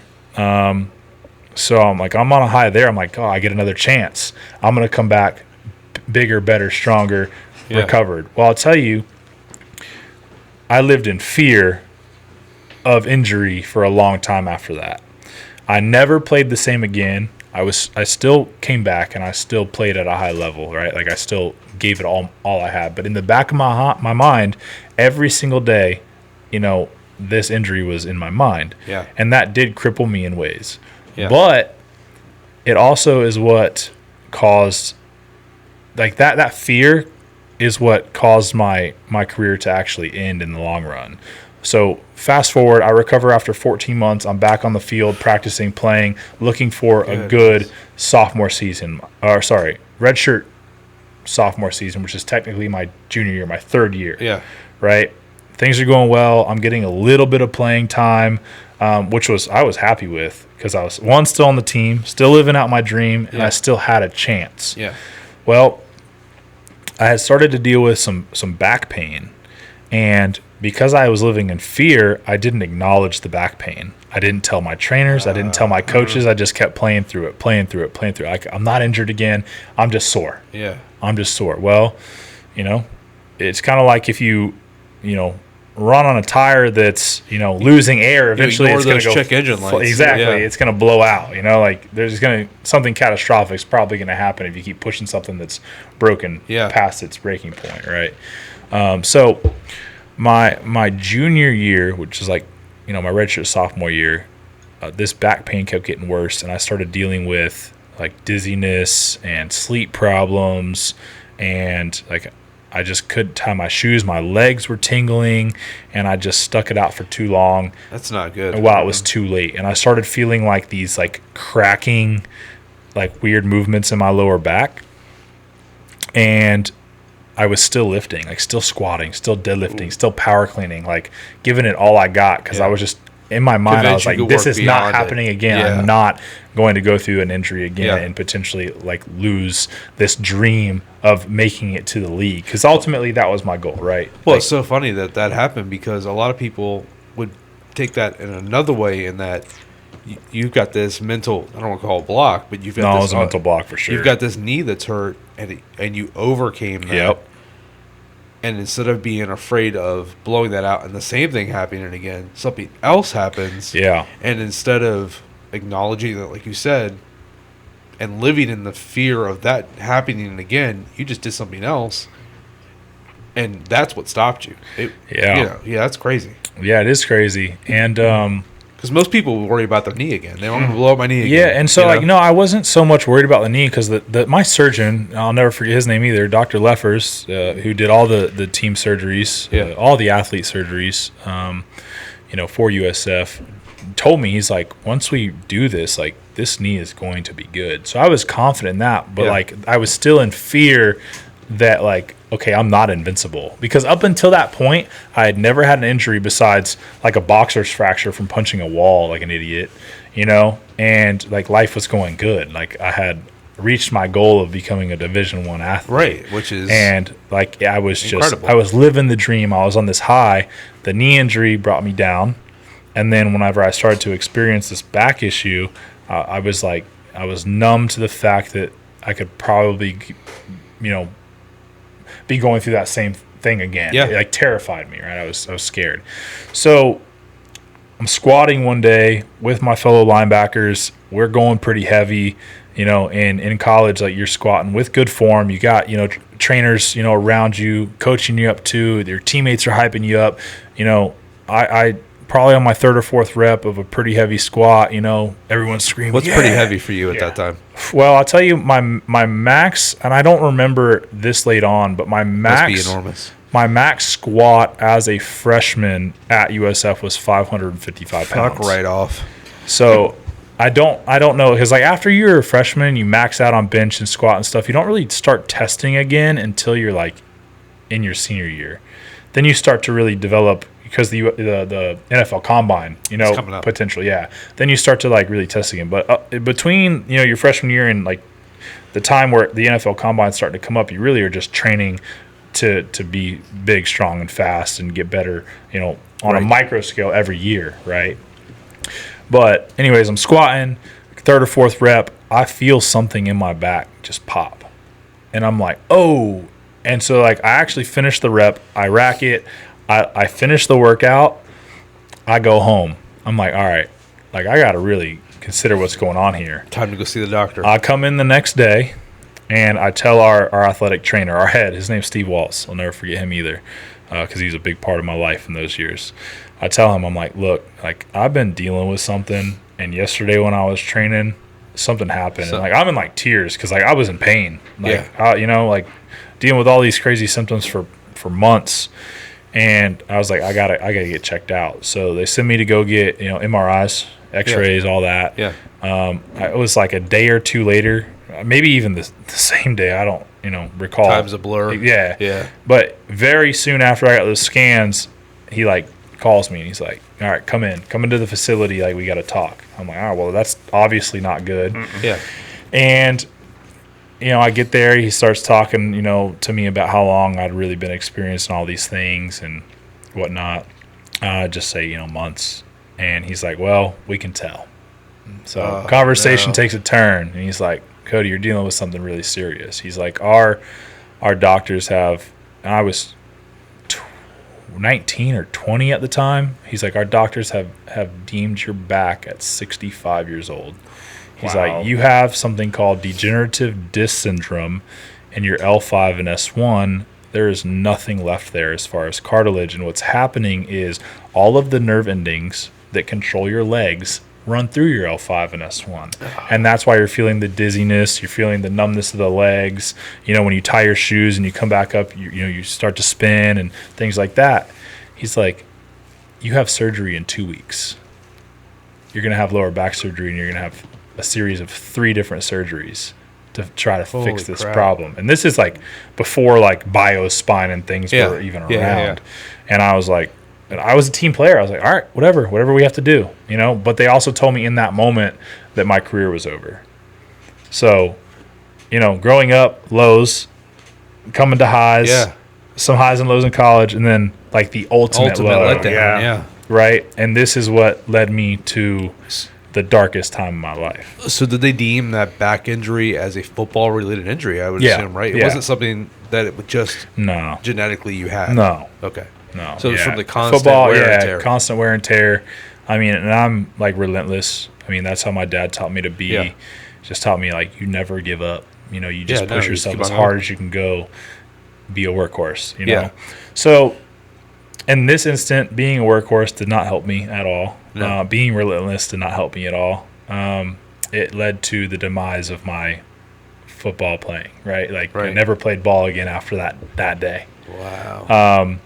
And that killed me. I mean, after that, it was, me and my dad didn't talk anymore. I mean, all the friends that I had met, all of my teammates, like, they were no longer my teammates. People started to just look at me as just a regular guy. So right? Why didn't you and your father talk anymore?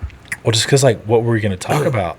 My injury? So it had been like the crux of your relationship. Yeah, it was like at a time where my mom and dad started going through a tough time as well. Like things were just getting rocky, and like things got dark really quick. Okay. Like I didn't want to be alive. I did not. I didn't know who I was, what I was going to do with my life. I mean, football was my life. Your identity. I truly loved. Yeah, it was my identity. Yeah. It was what people knew me for. Yeah. I mean, I didn't know anything else, and people didn't know anything else of me or about me besides that's Cody. Wow. He plays football. He's good. He's big. He's strong. He's fast. We like him. And that was like what I lived for at that time because I went through all that, the hardships when I was young. So, I'm walking around on campus at the end of my junior year, and like although I'm seeing, my teammates, like I'm no longer really their teammate. Yeah. That killed me. At the time, I'm living at my parents' house because they're local. Did the team know at that time you were never going to play again? Yeah. It was yeah, just you told them, or yeah, we used to have nightly meetings. I mean, Yeah. at that level, football at the Division I level and beyond is a business, right? right? So you have team meetings every day. Yeah. Everyone knows everything that's going on about every player that's injured, suspended, failing. You just know. Yeah, it's out in the open. I mean, you guys, it's a family, Right. You talk about everything. Plus, when I'm no longer showing up in the linebacker meetings, and the coach is like, well, yeah, Cody's career's over. That spreads quick, And so that was tough. I don't know. It's a complete loss all in one day. Exactly. Well, then you go through, we talk about this, when an event like that in your life happens, it is the same as a death. You're experiencing these levels of grief. I tell people all the time that are in the military that are dealing with PTSD that I feel like I can relate to them. Because I had this identity. That's exactly what I thought. I had this identity. It is all that I knew and believed in. And then all of a sudden, I'm back as a civilian. Yeah. And I didn't know what to do. Because, I'm thinking, I'm going to be making millions in the league at some point. That's what I thought. You're a little kid. You grow up, your dad believes in you, your coaches start to believe in you. And then, not only that, you were good. I was. Yeah. And my peers started to believe in me. And I'm like, man, I went from being this nobody to somebody. I can make it. I went, to having people like Dave Bautista and his coaches, and then other, pro athletes and people saying, you got this, dude, to never being able to play again. So then I'm living in my parents' house. I'm not working out. I'm told not to. I was, in wheelchairs, crutches, laying around. All of my professors transferred me to basically online school. So I did all my schooling from home, Never my had parents' to leave the couch. house. Right, never left the house. Unlimited ice cream. I became a hermit. I didn't go out in public because I was so scared of getting in conversation with people that would lead to me telling them that I was done. Yeah. That I had no longer had anything to offer. That's crazy. I essentially, in my mind, became a nobody again. Because that's what I felt like growing up. I was a nobody. I was, the retard. I was, the PTSD. just I was just back. It was wild, right? Yeah. That's so crazy. I spent 9 months, and so one thing we haven't talked about yet is the eating of a Division I linebacker. You just eat for your dang job. That eating and training and playing sports and going to school is it, right? This is so, it. This is the time we were eating 10,000 calories a day. Wow. For years and years. And that eating habit started when I was a sophomore in high school. So from age 14, 15 to age 20, I had taught myself how to eat like an absolute beast, which I was at the time. Yeah. Now my football career is over. I have a habit of overeating, right? And I got extremely fat. For me and my frame. I got extremely out of shape. That did not help. That made me more depressed, more sad, more just defeated. And I developed this gut. I could show you guys pictures, and they're on my Facebook and Instagram. I have pictures of me with a belly that was hanging in my lap. And I mean that. I was sitting up, right? And my belly was hanging into my thighs, right? You wouldn't imagine that looking at me now. But I spent about 8-9 months in this all-time low in darkness, not wanting to be a part of this world anymore. And I'm not joking when I say this, and this is why I told you I had this tattoo earlier, victim to victor. Oh, that's awesome. Right? I was standing in my parents' kitchen, full tray of brownies, 2 o'clock in the morning. And I'm stuffing my face because I had an eating problem. Yeah. Right? Because I had trained myself for so many years just to eat so much, and I was just always hungry. Well, I'm eating these brownies. I'm getting to the point where I'm not feeling well. And I had this brownie in my hand, and I'm shirtless in some really baggy basketball shorts, just looking like a bum that I was at the time. And I looked down at my gut, and I'm like, bro, what are you doing? And the house is silent. It's pitch black. I'm in the kitchen stuffing my face with brownies. I'm like, what is wrong with you? Yeah. And I said, a moment of clarity. Yeah, I said in that moment, I said, tomorrow when I wake up, I'm going to go sign up at a gym. I finished eating those brownies. They're there, right? threw 'em down. I went to So, bed. One and- last hurrah. Yeah, one last hurrah. And but it was a battle for many years after that, the eating thing. Yeah. And we can talk about that Yeah, a little bit too. But I went to bed, woke up the next morning, and I went and signed up at an Anytime Fitness.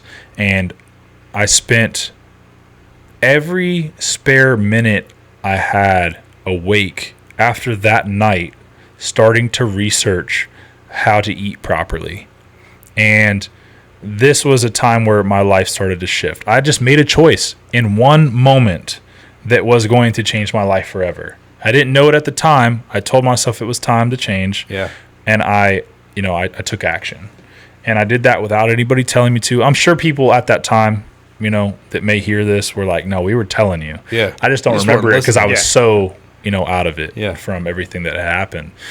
And so I went and signed up at Anytime Fitness because I was so embarrassed of who I had become. I didn't want to be seen in public. So Anytime Fitness, I could go train at midnight, 1 o'clock, 2 o'clock in the morning. And that's what I did for like 8 or 9 months. Nobody there. While I was like constantly researching how to eat correctly. And that just like spiraled into like this huge transition in my life where I wanted to start helping people get into shape for life. Well, it's funny you say that because we said this every episode now, and it's oftentimes people stand in their own way. Oh, yeah. You get in your own way of doing whatever it is. Fear. Sometimes it's fear, anxiety, whatever you want to Yeah. label it. Yeah. You do get in your own way of starting a podcast with your best friend, or Shoot. calling up a complete stranger and saying, "Please come do this," Yeah. or whatever it might be. And we all have different reasons for the things we do. And the same thing with fitness. Like, I don't know, obviously not on the same level, but a few months back, when I turned 40, I'm like, I can't continue this way. Yeah. I need to start watching what I eat more and really getting into it. And obviously you're an expert and I'm not, but just watching what you eat and making sure that you're doing the things that are right to take care of your body, because you only get one. Yeah. You know that Yeah. with the injuries and accidents, Yes. you only get one. So Yeah. it's really important, and I'm That's fascinated by that. extremely important. I mean, and I didn't know that because when I was in college, they didn't tell you what to eat. They just said eat a lot. Yeah. So we would go to the cafeterias on USF's campus. We would get a massive plate or two of like pasta and red sauce, and we would douse garbage. it in ranch dressing just to get the extra calories. Wow.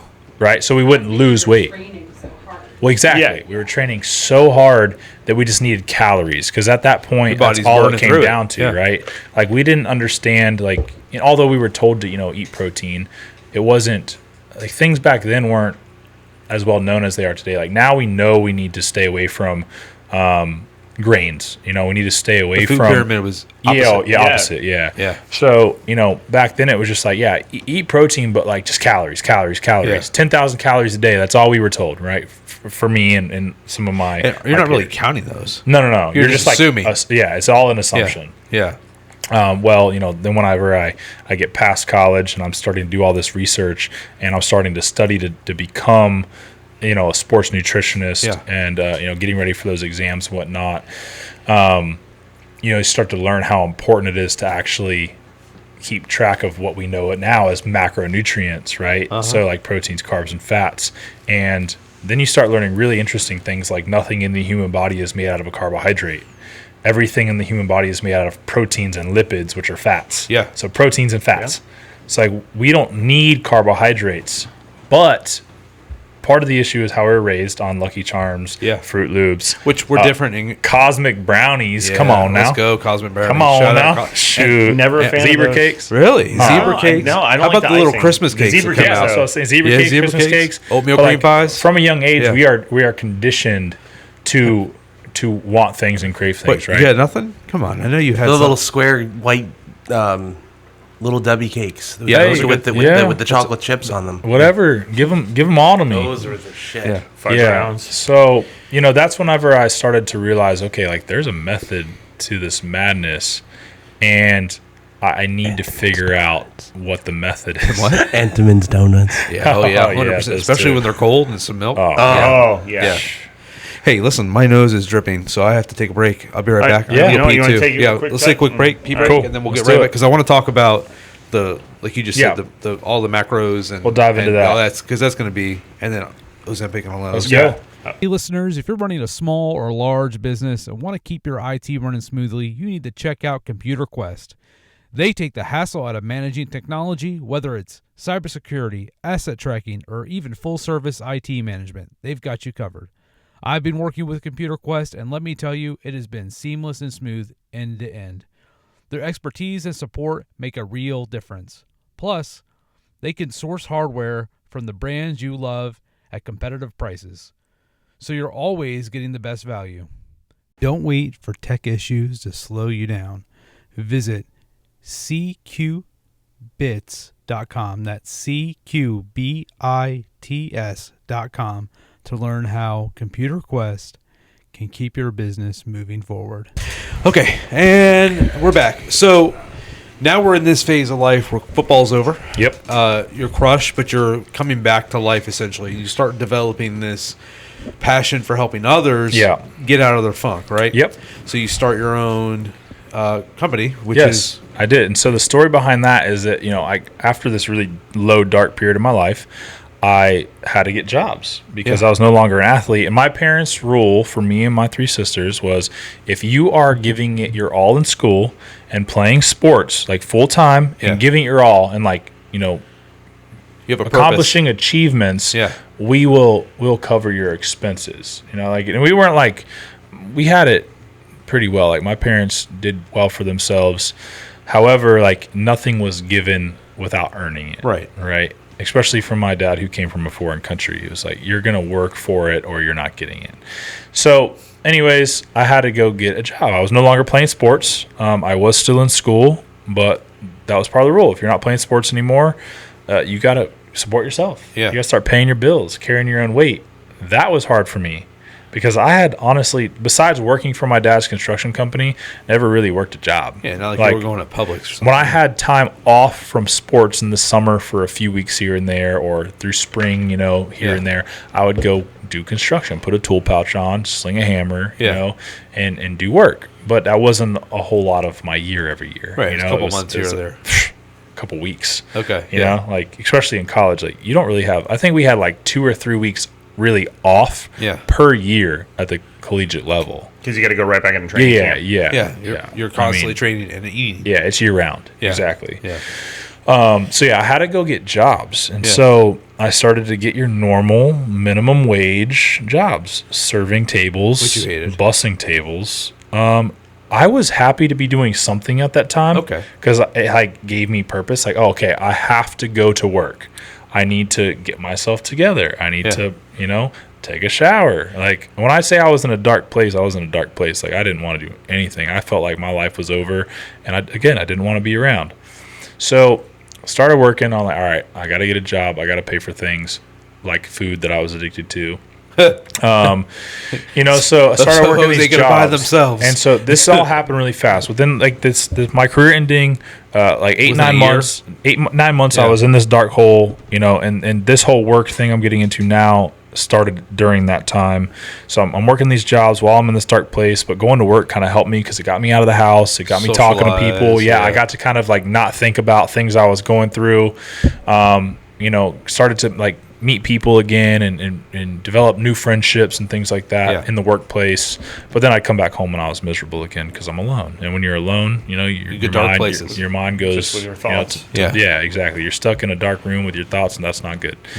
No. So I started thinking about how I just hated working for other people. I have to respond to my boss. Oh my gosh, this is terrible. But, I sucked it up. I did what I had to do to, support myself, or at least pay the bills that I was required to pay at that time. But I was going to be out of college, graduating really soon. And so my senior year in college, which, by the way, was the first time in my life I ever made straight A's. Okay. The last semester of my senior year in college, because I was no longer playing sports.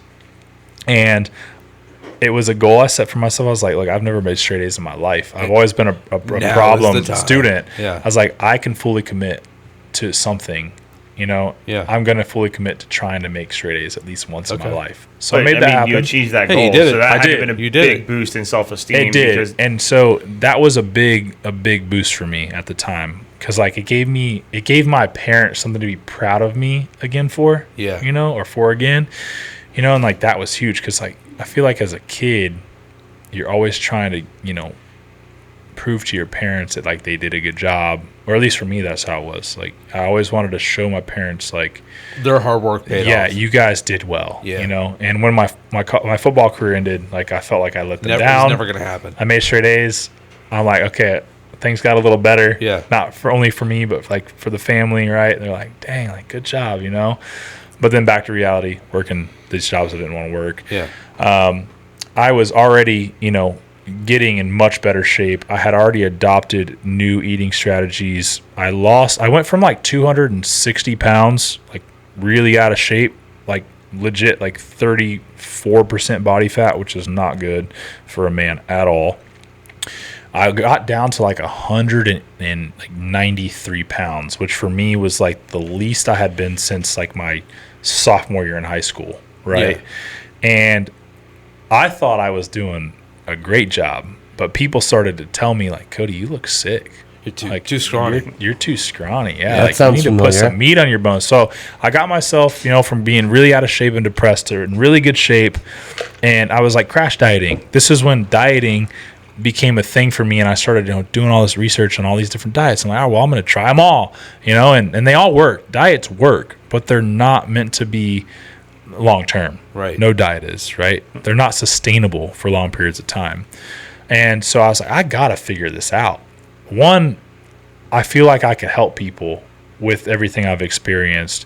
Two, it's like I am determined to figure out what the best way to like get in like ungodly shape is like, and then share how that's done with other people, because I know other people are going through what I'm going through. And then I'll bring you back to the work thing, right? Yeah. I'm working these jobs I don't want to work. I'm like, okay, what am I going to do when I graduate school?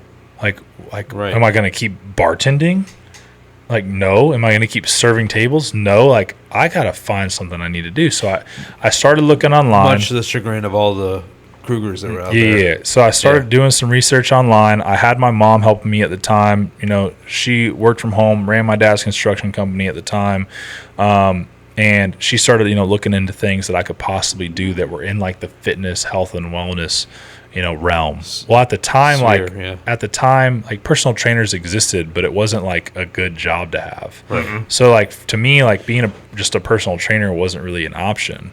And then, like how could I be self-employed? How could I do something on my own that could like make me enough money to support myself fully, like move out of my parents' house? Yeah. That was like a big thing for me. Like, okay, well, I'm not playing sports anymore. I can't sit around like a bum on a log the rest of my life and mooch off my parents, So that was like just all stuff that was going, through my mind. And I started setting goals like, okay, I'm going to become a sports nutritionist. Yeah. I'm going to use that to start helping people, get in better shape and solve problems in their life. And the sports nutritionist is not just about the exercise; it's about the food that goes along with it. Yeah. So becoming a sports nutritionist and then becoming a personal trainer are two different things. So sports nutrition is based off of what you put in the body, Yeah. and it can be food, medication, supplementation, Right. things like that. And then personal trainer, you learn about exercise physiology. Gotcha. Like what it takes to train certain muscles the right way. And all that stuff, right? So the components of working out and then the components of nutrition. So I ended up, getting both things squared away. I through NASM and the International Fitness Association, and then at the time there was one other one that's I can't think of the name of it off the top of my head, but I basically did everything that I could at the time to get these certifications to give me some credibility, because I knew that without credibility nobody was going to listen to me. Right. I mean, I was trying to help like my family members at the time, like trying to share my like, okay, newfound buddy. love Yeah. for like getting healthy and getting in shape Yeah. for like just myself outside of sports. Like I was trying to share that with other people, and they were like, cool, like whatever, It's funny how that happens. Yeah, It's with everything. it is. It's It is. always, okay, good for you, guy. For sure. So, my mom comes to me one night after I come home from a long shift. Go ahead. Well, this is very interesting because football had been a something associated specifically, as you said, with your dad. Yeah. And now you're moving into this different phase of your life, and Yeah. there's your mama coming through. Mm-hmm. Incredible. Yeah, it's crazy because, my mom had my 3 sisters, and they, did all their women things together, their girl things together. Me and my dad just had sports and, Do you find that you found a deeper relationship with your mom when she started helping you get this second phase of your life? I would say, yeah, at the time, yes, it definitely. Because, they're always our mamas. Yeah, for sure. And I guess I grew up known as a mama's boy just because I was my mom's only son. Yeah, of course. But I was also my dad's only son. My dad always loved my sisters. My mom always loved, me and my sisters as well. And although my sisters would say that they love me more, but that's all just based off material things, right? But anyways, yeah, I would say my mom and I's connection at that point became greater than my dad and I's connection. It was your anchor at the time. So she came to me one night and was like, "Hey, I've been doing some research for you. You're doing really good with this whole fitness thing. I found a company that I think would be great for you to start." And it was a chain at the time, and it was known as a license agreement. This was when things we knew of as franchises were like Smoothie King, Bally's Total Fitness. There was other ones too, technically, I guess McDonald's is a franchise, Always, right? Yeah. Right, stuff like that. But this thing my mom presented to me was called NutriShop. NutriShop was a chain, so it was a license agreement. You paid, at the time, it was a $10,000 one-time fee to start your own company. And it was everything that I was getting into. It was sports nutrition, supplementation, fitness, basically opening up your own retail storefront, but with a twist. It's not just like GNC where you sell supplements. It was in order to open up a NutriShop, you had to go through this. Shit. You had to know your you had to know your shit. Yeah. And I'll never forget when I was 20 years old, my mom and I I would say, if it seems like it was within days, we're booking a trip to California to go meet the people that started this company, right? To look into it. And so we ended up spending 2 weeks out in California. And when I was out there in California, if you don't know, in California, they don't play around with their fitness, their health, and their wellness. The people out there, the movie stars, the celebrities, even people, just regular people walking the street, they all take care of themselves. Yeah. It's Hollywood, right? Everyone's in good shape. Everyone seems happy. And I don't know, I saw all this going on, plus this business model. I was like, man, this seems like a good life and a good business. And I fell in love with it, and I committed 100%. Within a day or two of being there, I was like, this is what I'm doing. I'm going to do this. And then the next step was convincing somebody to lend me the money to start the business. Because although the fee to start the company or to have rights to the company was $10,000. You still had overhead you had to pay for, right? You had to find a location. Yep. You had to build out the location. You had to buy a minimum of $50,000 in inventory. You needed to buy a body composition scanner. You needed to have marketing going. So it was about $150 to start this business. So since my mom was the one kind of encouraging me, she went out to California with me. I started talking to my mom and dad about, let's do this together. Yeah. Dad, Mom, I know you're going to want to retire someday. Put it in my hands. Let me help you guys retire. I will take this business and I will blow it up. And this is when things started to get serious for me because I'm determined. I'm dedicated. But laser focused. At the same time, it was another little lull in my life because my mom and dad were like, bro, no, you have no business experience. We've just seen you, have this dark time in your life. We believe in you and we know you can do this, but this is a lot for us. $150,000 just to get started. Yeah. What happens if you can't pay our investment back? We're not in a spot where we can just, throw away $150,000. And so, I started talking to them. They're like, no, at first, we'll think about it. Well, in the meantime, I'm talking to my parents' friends. I'm talking to my friends' parents. I'm like, look, will y'all give me some money? Yeah. I'm ready to do this thing.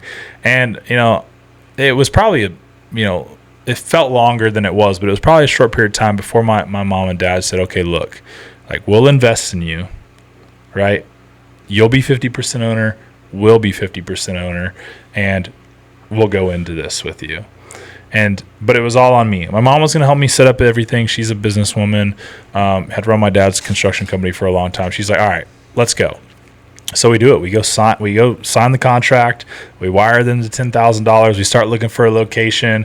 I'm still doing tons of research. I'm meeting people. I'm like at this point away from the Anytime Fitness, and I'm like in public gyms, which is like a huge step for me. I'm showing my face again in society, like in public. I'm starting to reconnect with people that I've known my whole life. They're starting to see this new version of me. I'm starting to gain popularity again.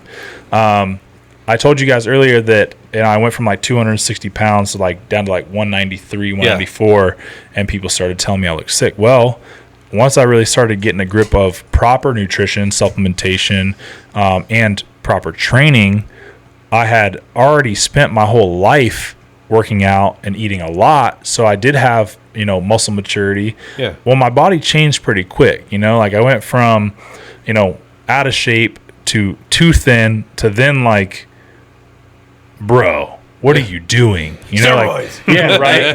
Steroids so again. That's back to the thing, steroids right? again, right? Yeah. So we dealt with that in high school. People thinking my dad and mom were feeding me beaver tranquilizers and getting me jacked. No, wasn't the case. And then what they called you in college too was beaver tranquilizer. That's what I heard. That's what the internet says. No, the internet. Oh man. So yeah, we start this company. We find a location. Me and my dad do the build out. I was 21 years old when this is all going down. We opened up in April of 2014. I had just turned 22 the previous August. And so the first year from like 21 to 22, I had ordered all these shaker cups, company t-shirts, gym towels, water jugs, supplements. I'm selling this stuff out of my parents' living room. Spaceballs. Yeah. Spaceballs, the t-shirt. Yeah. So I'm selling all this stuff out of my parents' living room. I do. Yeah. Mark does not get it. It's okay. That's what friends do. They get you sometimes. They don't get you other times. They still love you. He doesn't like movies that much. Anyway, So I'm selling all this stuff out of my parents' living room because we're building out the storefront. Yeah. And I am determined. I'm like, all right, this is like my newfound love. This is what I'm going to do with my life. I'm going to dedicate my life to helping others go from a bad place to a better place. Right. And that's what I did. I had that company for over 12 years. I was telling your wife earlier, I worked with over 18,000 people individually on getting them, from a place they didn't want to be to a better place. I was telling her also, though, as I worked with those many people, I learned that the conversion rate was very small. The amount of people that would really commit to changing their lifestyle entirely, it's like 1%. Oh yeah, it's got to be. And I think that's a big reason for that is one, social media. People see other people and just assume that this great looking physique or lifestyle they're living was just given to them or easy.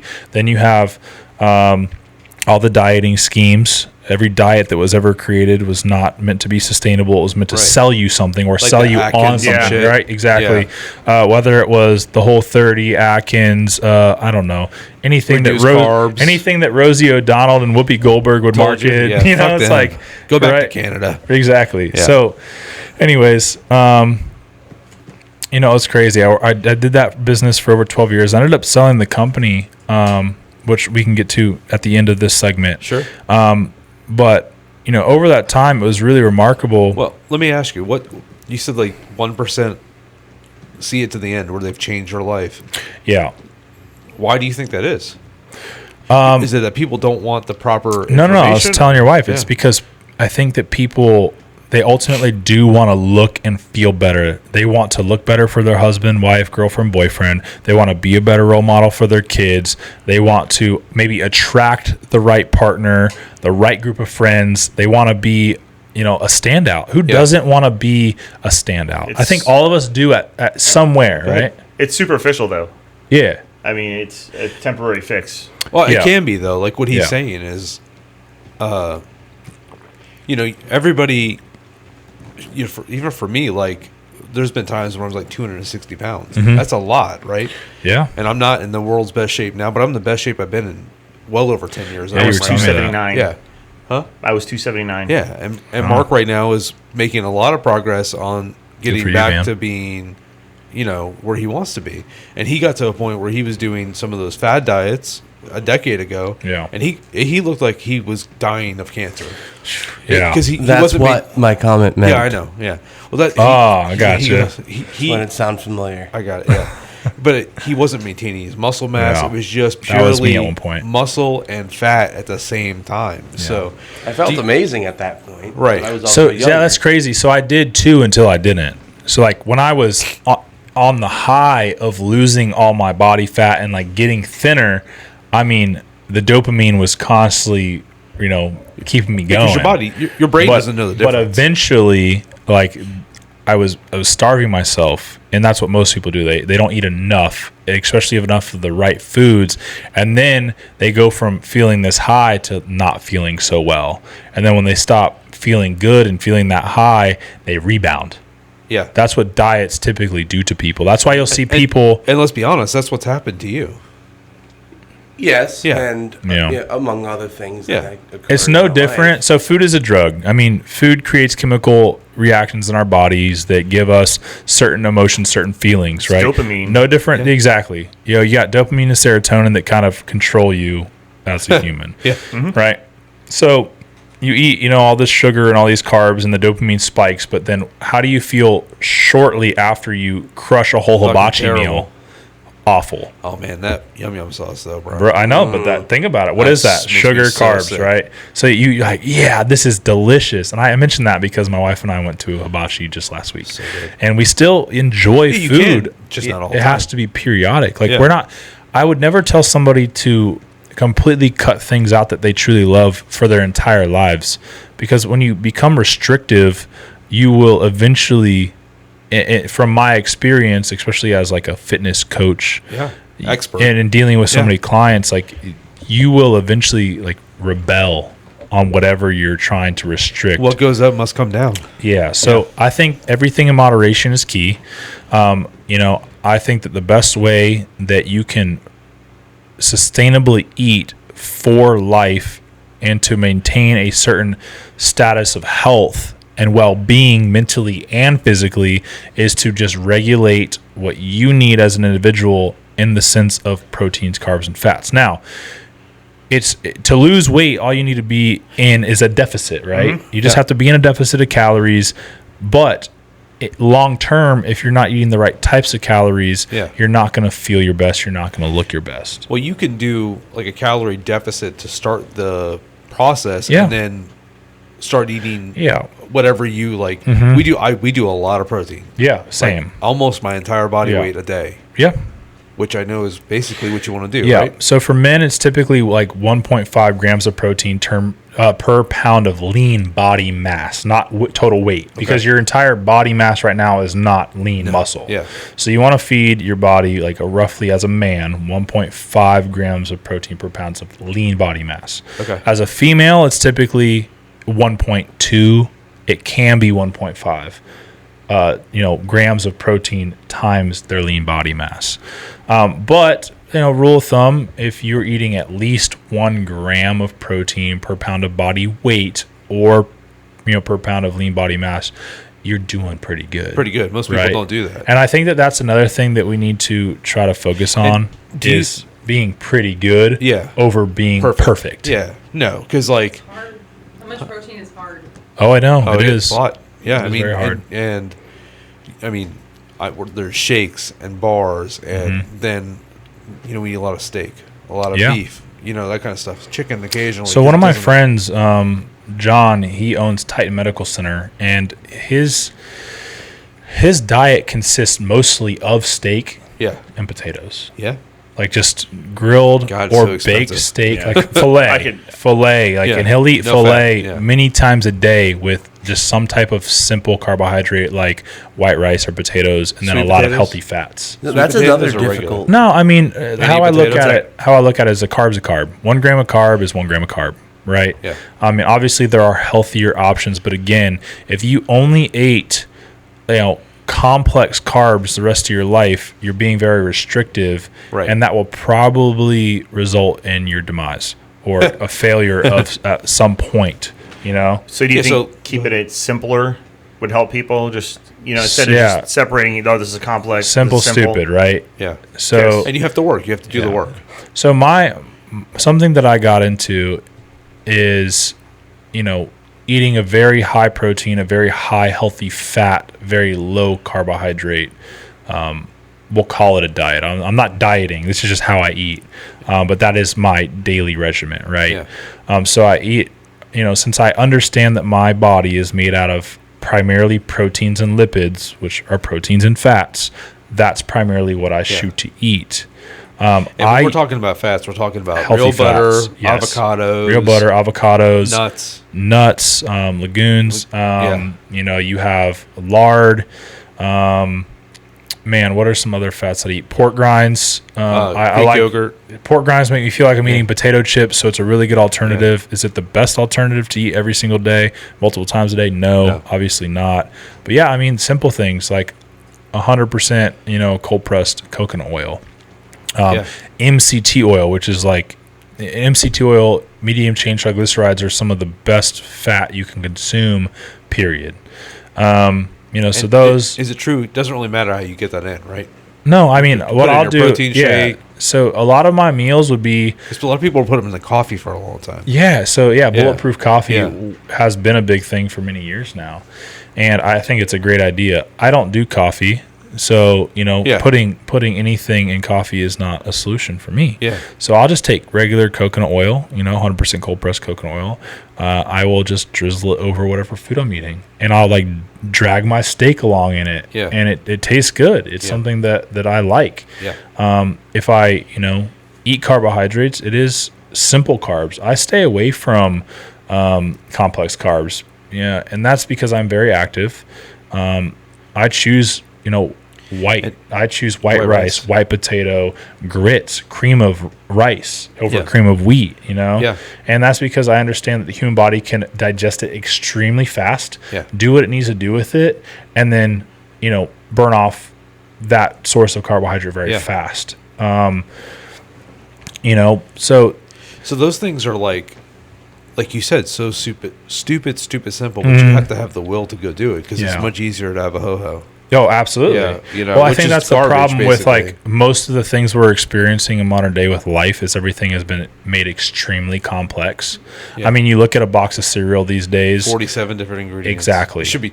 Yeah. Well, Fruit Loops we grew up on are the same. different than Fruit Loops now. Yeah. Back then it might have had 5 ingredients. Now there are 30. Yeah. How about just Cheerios? I'm not a fan of there's a cereal called Seitenbacher. It's from overseas. I hear the commercials. Yeah, you hear the commercials on the radio. A friend of mine from back in the day. We're not close anymore. But him and his father created that company. And overseas, there's a lot more healthy eating going on. A lot more restrictions on food from a chemical standpoint and things like that. JFK Jr. is going to try to fix that. I hope We should. RFK, Yeah. sorry. RFK. Sorry. Yeah. Oh, man. Sorry. He's still here. Maybe. We'll see. Huh? You never know. Yeah. People think we're crazy because we don't. Yeah, my wife and I don't either. Once in a while. We That's do the thing. oatmeal. Once in a while you treat yourself. You buy something that you had when you were a kid and you try it and you say, okay, well, that was it. One box, one roll, whatever it was. It wasn't. But then when you do that, though, it's disappointing. It's this doesn't taste the same. Yeah, Well, it because leaves- it's not the same. And when it leaves a film in your mouth. Oh, I used yeah. to love peanut butter crunch. Because it would leave a film. No. Well, no, it didn't always leave a film. I remember it as always Filming? leaving a film. Yeah, I don't. Regular crunch now. Yeah. Regular Captain Crunch for sure, but the peanut butter. Maybe crunch. that's what I'm thinking of. Yeah. Captain Crunch just cuts the roof. It's just Yeah, so, but it was so damn good. I'd have But to let even- it sit for a half hour. But even the stuff when our oldest son, who's 16 now, when he was younger, we would get the organic brands of that stuff. Yeah. And now those brands have been absorbed by these large conglomerates, and the ingredients are garbage. Oh, it's crazy. And this is in the last 10 years it's changed. It's absolutely crazy. Yeah. People don't understand that. Well, things are in fast forward, and they forever will be moving forward. Yeah. The way that technology is nowadays, it will never slow down. It will continue to progress, and the chemicals, the foods are going to constantly be evolving to become cheaper to Yeah. be made, but more expensive on the shelf. Well, that actually brings up kind of the next thing I want to talk to you about. We talked about eating good, and people, if you don't know what the difference between a complex carbohydrate and a basic carbohydrate is, Google it. It's really not very complicated. Basically, at all, the way it honestly. digests in the body. Yeah, and how your body uses that as fuel, because everything you eat is fuel. Yeah. People now are, I mean, you have all these GLP-1 injections that take all of that and just throw it out the window. And they say, you can eat whatever you want. Your body's going to hate you when you do certain things, but you're going to lose more than half your body weight. They don't talk about the muscle they lose. They don't talk about the internal problems that it causes. Do you see an end to that, or do you think people will just continue to do it because it's so damn easy? No, it's no different than like plastic surgery. I mean, as time goes on, more and more people are having Botox, lipo, getting BBLs. Yeah. I think that will continue to evolve into a more accepted thing. Like back 20 years ago, if you got like a boob job or you had some face work done, like people were like, everybody what? knew. Yeah. Oh my gosh. But like now it's like it seems like everyone's just like, hey, I'm going to this doctor or this specialist to get this work done. We literally talked about that on the way in. Fake eyelashes. Yeah, all that Botox stuff. in your Botox. lips and all this shit. It's crazy. It is. I mean, I think that, again, this kind of goes back to just the times we're in with like social media, the internet, and just, it just being widely accepted. Yeah. It's just out there. People are like, well, all these famous people are doing it. Like, we can do it too. And I do, to a degree, I do think that having these availabilities for people that have been extremely sick, that can just not get away from it. They just can't get away from it. It's great. If you're a person that has been 500 pounds your whole life and you've tried every diet and you don't have the ability or gumption to go work out and do what you need to do, take those, get yourself started. When you're 500 pounds, it's tough to even move around. Yeah, and work out. So if you can cut down, well, so let's talk about like gastric bypass real quick. So or skin reduction surgery and things like that. Like, I have a buddy, David, who was like 500 pounds. I mean, at a very young age, and he decided that he was going to get, he was going to lose weight. I believe he got gastric bypass done, lost all the weight, then had the excess skin. But once he lost all the weight, he had committed to a healthy lifestyle, eating well, on a regular, exercising well, and that was his newfound love in life. He got the skin. He changed his actual life. Yeah, he did change his actual life. Yeah. But he looked at it as exactly what you just said, a lifestyle change. Yeah. Other people look at it, okay, this is an easy way to get the goal that I want. Yeah. And they never really commit to making all the changes that they need to make to sustain that. So then they rebound and everything that they paid for and went through, which is pain and suffering, because none of those things are easy. They're hard things to go through. Yeah. And then they rebound. Well, this guy in particular, even had the major surgery of skin removal, where they go and they cut off all the excess skin, they stitch you up. Yeah. But since he got all that stuff done, I want to say it's been close to a decade. He has stayed true to who he, claimed or dedicated himself to becoming. He's part of that 1%. And he has continued to get in better shape, eat better, and he's now spreading everything that he's been through with other people, doing things like this podcast, has a large social network, sharing his story with others, and is making an impact. That's awesome. I think that he's somebody who, like myself at a certain point, learned how to take the ego out of it, and just be himself, do what he wanted to do, and then try to teach others how to do the same thing. Became of service. I think a lot of what people do in modern times are ego-based. They want to look a certain way for a certain person or group of people. They want to drive the certain car, have the certain house, because they only care about what other people think about them. Yeah.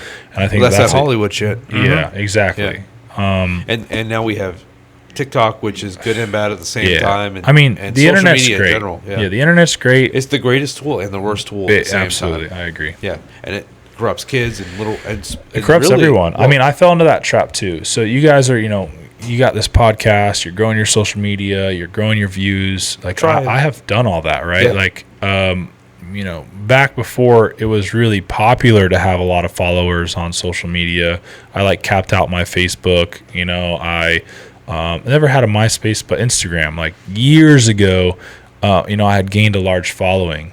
And this is all based off of your fitness. Like, yeah, my fitness, you know, journey, right? Yeah. And I had gained a large following. I mean, I can remember checking my stories and seeing that 15,000 people every day were watching everything I posted on my stories. This was 7-8 years ago, you know.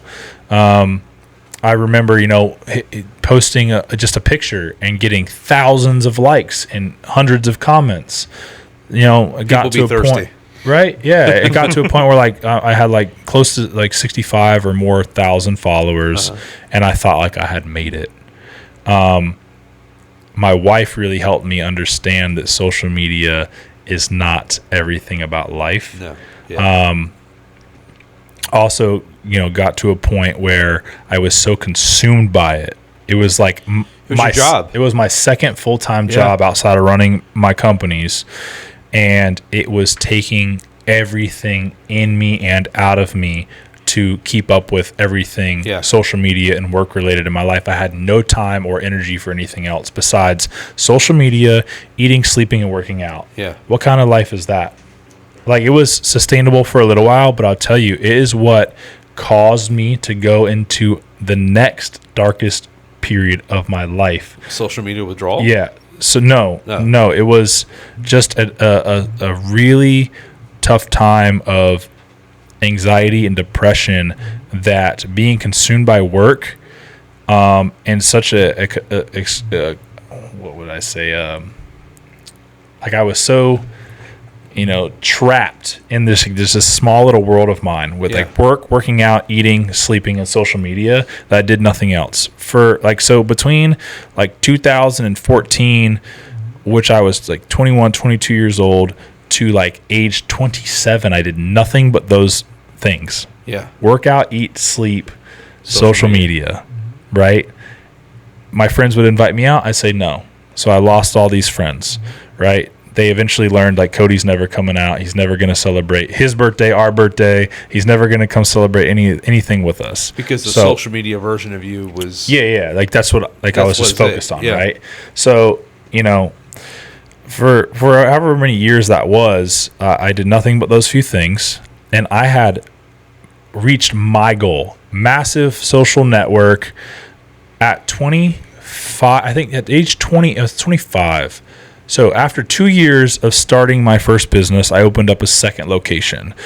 At the 4-year mark is whenever I believe we were doing over $1 million in revenue a year, right? I'm like 25 years old. I'm buying Nissan GTRs, my own houses. Like I go from being this, you know, this bump on a log in my parents' house 5 years prior to opening up this business, paying my $150,000 in loan back in a year, to making money, to like being this new man. But social media was telling me who I should be becoming. Yeah. And I thought I needed to That happens a lot, though. Oh, you know, well, that's a lot. It's like the norm. Yeah. It's like, okay, I got to do this so I could show it off. Yeah. Well, you know, in the high school when I was known as the asshole, I learned how to get rid of my ego and become a better person. But it came back around. The asshole came back around, right? And then I had to learn how to put my ego to the side again and then start like living life for me and things I truly wanted outside of what social media was pressuring me to do and the way of life I was being pressured to live. And one thing that got me, you know, out of that hard time, one, my wife, God bless her, she's the most amazing person I've ever met in my life. Two was being consistent. At this time, I had fallen off my proper eating regimen. Okay. I was in incredible shape, but I started to slack with the eating. I was still training my butt off, still taking all the supplements that, you know, I carried at my store. Yeah. But my eating and whatnot kind of started to fade. Well, that affected me on a mental level, like a lot. Okay. Like I started to deal with like immense amount of anxiety and stress. And, basically, getting back to my roots of, okay, I got to start taking care of this again. I got to start tracking everything. I got to start, getting real serious about everything I'm putting in my body. That's a big reason of why I was able to get back out of that dark time, right? Because we talked a little bit earlier about how, your psychology changes based off the things that you're doing, the things that you're putting in your body, right? And the people you allow in that circle. Yeah, that too, right? Yeah, and you had this beacon that is your wife now come in and help you, so straighten your path back out. She literally saved me. Well, there you go. She's a big reason of why I am who I am today. But because I want to be. Most good women are. Absolutely. They are most of the time. So, but anyways, all the credit to her. Yeah, I mean, it's as somebody like we had said before, we've been married a long time and been through a lot of different things, and there's always, we're in everything together, but there's times when, she guides me in directions, or so having a good partner to walk through, and partners in different. It's so important. And partners in different ways too. Like you're married, and we're all married here except for Mark because he's been divorced, but that's a whole different story. Yeah. But those relationships are so important too. Not just for sure the relationship as husband and wife, but also having a deeper bond. So if you know what I mean. Yeah. So let's get back to something real quick that I want to talk about, because I impact is like our thing, right? We want to impact people, right? So you mentioned Mark, right? Yeah. Mark's been divorced. Well, okay, crazy stuff. After I opened my second location, or just before I was about to open my second location and was doing really well, is when my mother filed for divorce, against my dad or whatever. Get the fuck out. Really? So we went into this. I did not see that coming. We went into business with each other. Me, my mom, my dad. They're 50%, I'm 50%. A lot of my reasoning for wanting to scale this business was to help my dad retire, because he's been a construction guy his whole life. I'm like, Dad, you can't do this forever. You've done well. It's time for me to kind of pay you back, right? I want to take this business, make it go boom, and let you just kind of sit back. Yeah. My mom, after she's a stay-at-home mom, still worked her butt off to raise us kids, but she worked for my dad's construction company, and that's how she made her money and he made his money. Well, my dad working so much, having 4 kids, a lot going on in life, they became extremely distant. Things were crazy in from my parents' side. Yeah. And long story short, man, I saw my dad sleep on the couch. It felt like 20 years. It was probably 15 years. I feel like my dad slept on the couch every night. And outside of our home, we didn't tell anybody. Nobody knew. We just looked like that big happy family. Right? So here I am starting this business. I'm like, this is going to help everything. Well, a couple years in, my mom files for divorce. It ruins my dad. He stops working. He moves out of our family home that we had lived in for 20 years immediately, just takes his clothes, leaves everything else, and leaves. We don't know where he went. And he was my role model growing up, right? And I'm like, dude, this guy just dipped out. Where is he going? I call him, wouldn't answer his phone. Wow. Didn't take a dime at the time, just left. Just he'll figure it out, So this was a crazy moment. Then the divorce battle starts, and I don't know how your experience went, but this was really crazy for us as kids, especially me being in business with these two people that are now in this disagreement. It's a double whammy for you, right? It was. So I whenever people watch this, I just want them to understand success and being an entrepreneur. No matter how it happens, it's ups and downs. It's a squiggly line. It's just it's hard. Path. Life is hard. Life is hard, and you have a choice to be the victim or become victorious, right?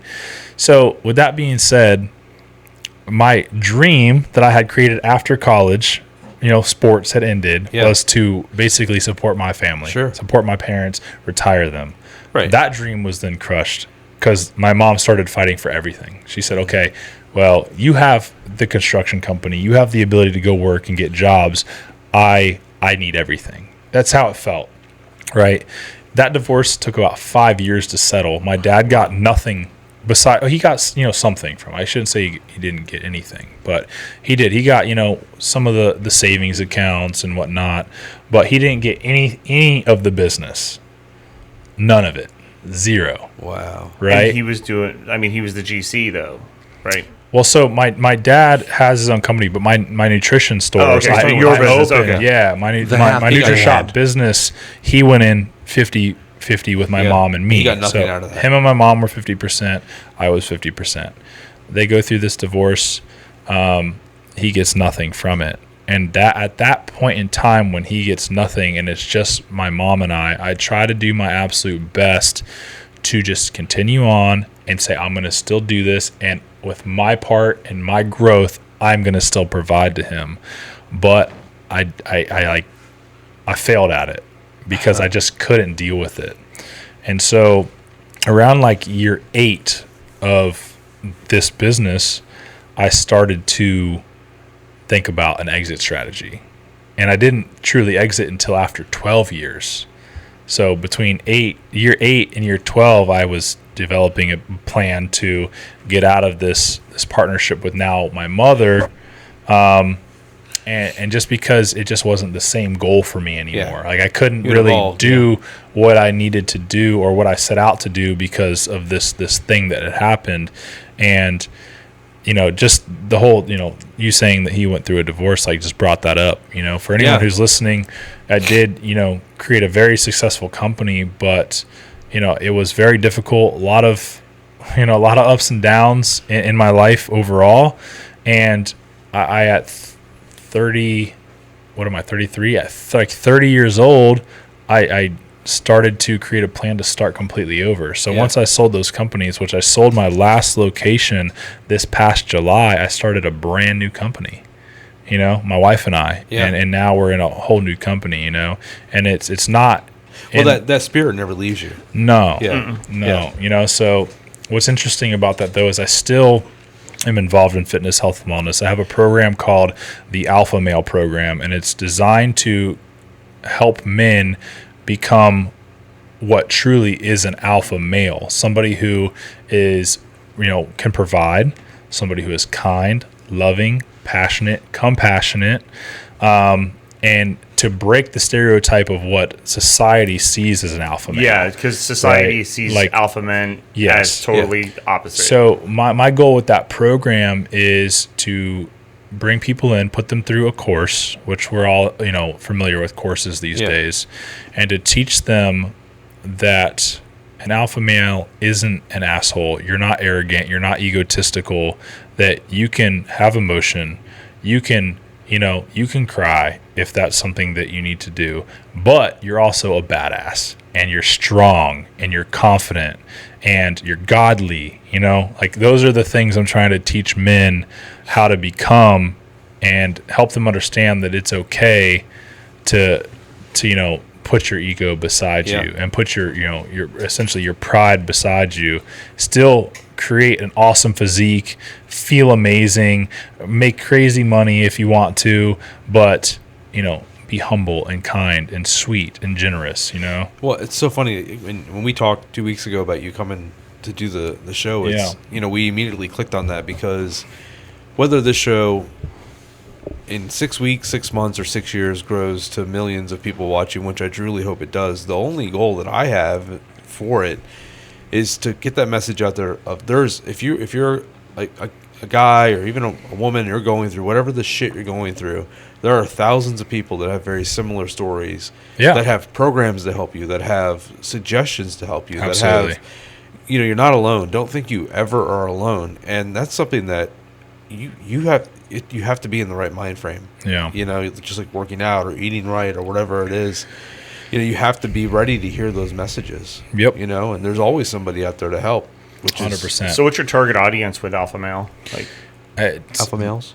No, I mean like age. No, it's target called age the group. Alpha Male Program. I mean, I don't have a target age group. It's not even something that I like actively market to this day. It's something that I keep running, and if somebody comes across it, and they're trying to get through a tough time in their life, they're trying to become more mentally, physically fit, then it's something that I hope when they read through what the program is all about, it just resonates with them, and they say, okay, this is something that I need. Yeah. It's no different than schooling. Why do we go to school? To learn. Why do we hire coaches or mentors, like in this realm of life when we're adults? And what is the first thing you think of when you want to improve in something? Well, I need to find somebody who knows everything about it and learn from them. Mm-hmm. So we're constantly just students, right? Yeah. We're just students of whatever game we're trying to play. So for fitness, health, wellness, psychology, my minor in college was psychology. So I try to do my best to, create. I try to do my best, and my wife helped me a ton with creating it. This program that helps men in all areas, any age, just become better, in every area of their life. And so I guess my target audience would be anybody who's willing to change their life, anybody who's willing to improve, anybody who's looking to get out of a dark place that wants to see the light again. Yeah, like a message of hope. Like I said, that's really that's what it. Like, again, you're all about and what we're trying to do here too. So it's really interesting that in the short time that we've been doing this, the amount of people we've met and had the feedback of is like, what you're doing is different, what we're doing is different, because it's not popular to be a guy and be like, hey man, I struggled. There's issues. We're not all. Oh man. Yeah, we can be vulnerable. We have these giant shoulders you can to burden yourself. to handle the burden, but it's hard sometimes. I want to share one quick story. Yeah. As we start to wrap this up. Yeah. I was in the best physical shape of my life, dealing with all this family stuff. Yeah. Dealing with a business that was doing very well. So I'm dealing with lows and I'm dealing with highs. I go out to Las Vegas for the Olympia Expo. The Olympia, you guys probably know, is like the biggest bodybuilding, competition in America, besides the Arnold. Those two are like the biggest. Well, I'm going out to like live my dream. I became a fitness model, which was after I was out of shape and like, in a very dark spot. I did make a goal to become a paid fitness model, and I did meet that goal eventually. And so I'm flying out to Las Vegas for about a week to work the Olympia Expo for NutriShop USA, which was the corporation. It had nothing to do with like my business, but they're the ones, that the chain started from. And I was going to get to be with all these other really famous and popular athletes and around all these really famous and popular people and bodybuilders. And it was just like a dream of mine coming true. Well, I had been pushing myself so hard physically and mentally for so many years. I think that trip was like my breaking point. It was the first time I had taken like a real like trip or vacation in a long time, like by myself, where I was going to be secluded in like my own hotel room with no friends, no family, working and in my environment. Well, after the first day, me and my one of my best friends that were there together, or we were there together, we go to this like Circus Olay show, and it was like the first time I had like sat and chilled out for I don't know years, and like really just let my mind just kind of like just be chill. Well, in this moment where this show's going on, I started thinking about all these things that were happening in my life, right? Like everything that had unfolded from like childhood to current date. And my thoughts started to spiral, and this was like my first ever panic attack. So here I am at this high. I'm like, I became a fitness model. I'm at this Olympia Expo. Yeah, I'm at this Olympia Expo that like doing like I'm getting paid to be there. I'm doing everything I wanted to do. And I have what I didn't know at the time, like my first ever like real anxiety attack. And it was like so bad, like most people that can relate, I had to take myself to the hospital, and I thought I was like dying, and just it was bad. And I only worked at the expo that first day. I had to take a flight 2 or 3 days early back home and go like see a shrink, see a psychiatrist. Like as soon as I got back, because the people at the hospital told me I was healthy as an ox, and that something I physically, was dealing. Nothing was wrong. Physically, there's nothing wrong. Like you need to go see a psychiatrist. So I did, and then the psychiatrist tells me I'm normal, they're like, you're normal. You just been through a lot. You've been putting yourself through a lot. Yeah. I'm like, well, how do I fix it? Drugs, Yeah. clonazepam.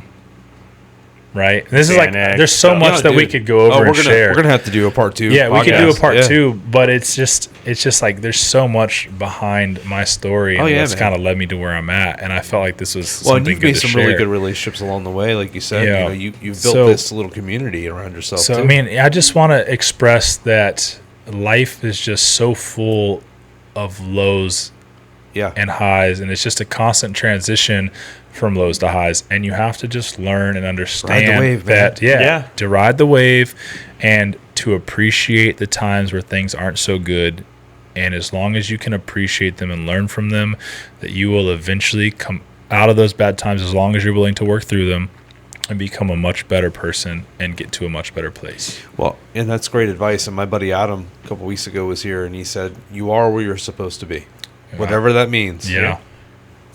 However you got there, that's Yeah. that's where you're supposed to be in that moment, and you have to appreciate that moment for what it is. It's likely a learning experience, or fail. Well, this something. is like failure. I've failed it a lot, Yeah, man. failure is the greatest teacher we have. Failure, yeah. I mean, Yeah. well, I think that and me, myself included, and you Yeah. guys can relate, I think that a lot of people live in fear of failure. Yes. And fear of failure is what stops them from really becoming or creating the person or life that they really want. It's like, what You if stand what in if your I own don't way. make it happen? Well, if you don't try, you'll never know. Yeah. You know, I don't know. You just got to try. Mark and I were talking about, like, you know, how your dad says, you know, he's proud of him for stepping out and doing something bold and not playing it safe, and that's awesome. Like, you got to make a move. You know? Yeah, you just Yeah, he was talking stick- about the career changes that I've Yeah. done over the years. Oh yeah, Yeah. for He sure. was always so safe. Yeah. And he once he had something good, he would stick with that, and Yeah. he never would actually Make a change. Make a change. Yeah. Yeah. He would get comfortable, and he was okay with that. Yeah. But And there's nothing that's wrong with where that. I'm not saying differ. that, yeah. You know, I was much different from Yeah. him with that, and Well, like we said before, you're always in your own way when it comes to a lot of things. So And so that's something I just realized with two very good friends of mine that I've known since I was very young, is they've within the last week or two, both of these individuals came to me and they asked me for help, and I told them everything that they needed to do to start moving forward. And I told them both the exact same thing. I said, because both of these individuals are similar, I said, you need to stop feeling sorry for yourself, 1. 2, realize that there's something that can be done about the situation that you're in. 3, create a life plan and a business plan. And both of these individuals are people that have never planned anything in their lives. They've just kind of winged it. And I said, sit down and really start thinking about like who you want to be at your core. Like who do you want to be with? Who do you want your friends to look like? Like what house do you want to live in? Like start creating some type of vision board or goal, and start thinking about that every single day. And I guarantee you, in 5-10 years from now, you will be so close, or if not have already reached those goals that you have set. But if you don't take action and you don't set any goals, then you're probably just going to keep winging it day to day and think everything's going to be okay and be stuck in your same situation for the rest of your life. Insanity. It's just doing the same thing I agree. every day and expecting a different result. So the point is, right, I told both of these two men, which I love dearly. They're great men. They're wonderful friends and would do anything for me. And I care about them greatly. I told them both that they needed to do these things about 2 weeks ago. One of them about a week ago. I followed up with both of them today. Yeah. Do you think that either one of them have done any of what I told them to do? Because they're not ready to hear it. No. Yeah. Neither of them have. Yeah. And it's just something that just sat with me or resonated with me. We said this last week, is that, and this goes, what you're saying is that you're a friend that wants to hold them accountable, and they're not ready to be held accountable yet. Yeah. And that goes into even like kids. Kids there's not enough children, whether it's sports or whatever it is, they don't hold each other accountable anymore. We're talking about the downfall and all this stuff. It's crazy. It's nuts that we live in the society where you are who you surround yourself with. Mm-hmm. And somebody you've got to have, somebody in that group has to be the guy that's like, you're spiraling out of control. Yeah. You know, or this is what needs to happen, and you're sharing this information with your buddies, trying to, and they'll get there. Well, I've been sharing it with. They'll get there, man. Sharing it with everybody for as long as I've been Somebody an listen. adult now, right? Yeah. Like that's been my purpose, my goal Yeah. for so long is just to make an impact on others, to share my story and whatnot.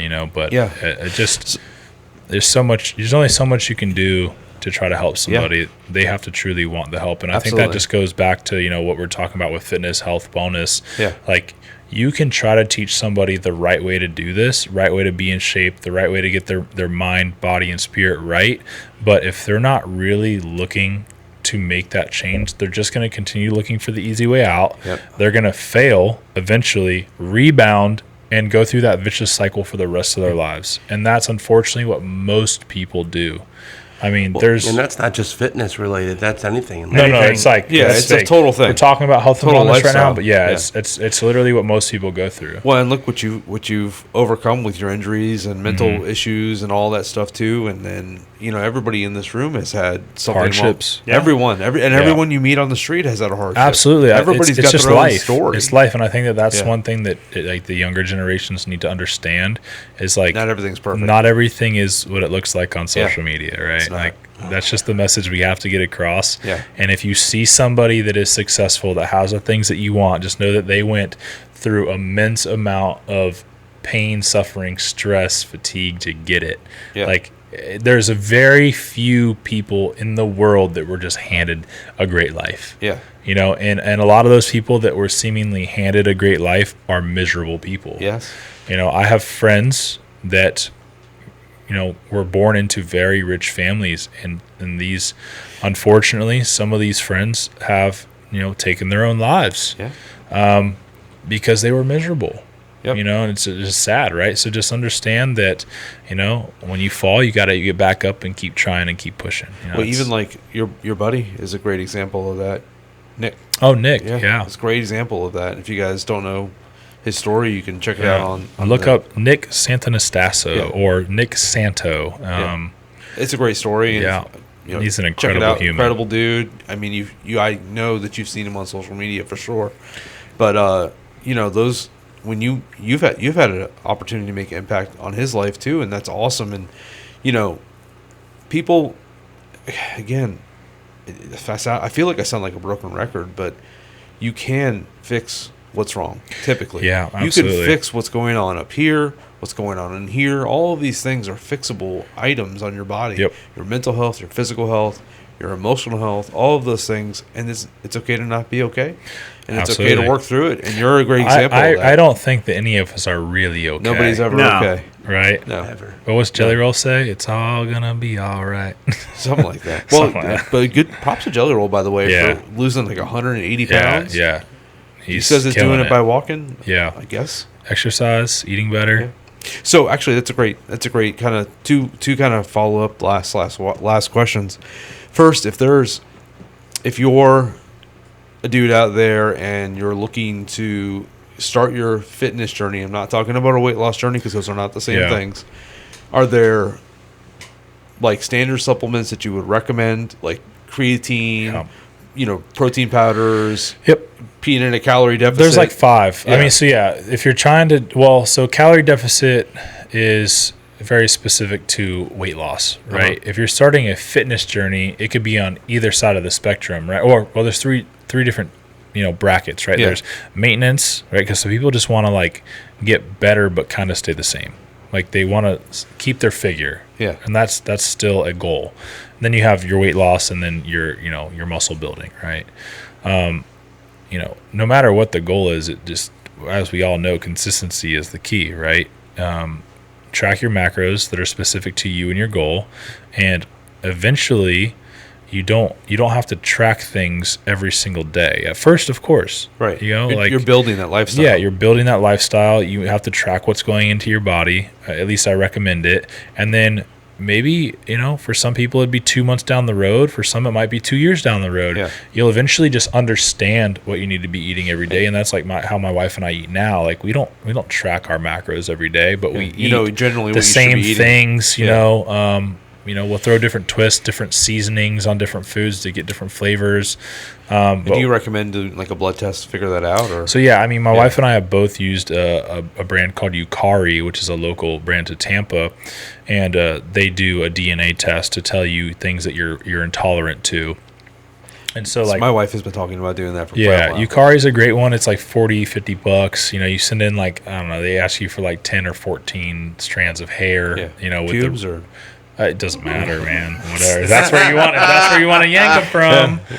Your wife may be able to help you out with those. She'd love to yank some. I got her. Yeah. Beard hair. I don't know what about that one. Yeah. I mean, whatever floats your boat. Yeah. Okay. I've kind of have a problem with that.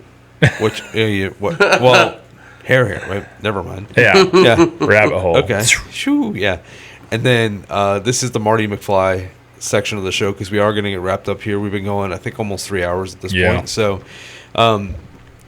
if you could get in a Doc Brown machine with a flux capacitor, and you went back to your, let's say, sophomore year high school self, and said, "This is the best piece of advice I could give you.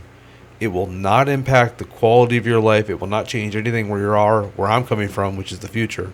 What would it be? Just to make it a little easier. It's funny because we talked about this before the show, and you said it's a really hard one to answer, and I thought I had an answer for it, and now I'm like, oh man, it's so much deeper than I was thinking. Well, think about it. You've just gone through mentally all of that over again, So, in short, restate it again. Okay. If you, at your current age, Yep. could jump in a DeLorean, Yeah. Marty McFly back, okay? You go back to, what, you're 16. Let's just say 16 is a good age, right? You're just getting into your sophomore year, coming from, freshman year, right? You'd be about 15, 16, somewhere around there. And you go, hey, like, you're Biff, right? You're coming back to a little Biff. Yep. And you're going, here's a little bit of a cheat, but instead of changing absolutely everything about your life, it just makes the next 10 to 15 years way easier on you. I mean, I feel like if there's one thing that I could, tell myself that wasn't going to change anything, but I needed to know to just make it all go smoother. Yes. Would to be that, like, I need to learn at a faster pace how to embrace the failure and the hard times. I feel like that for really me, good.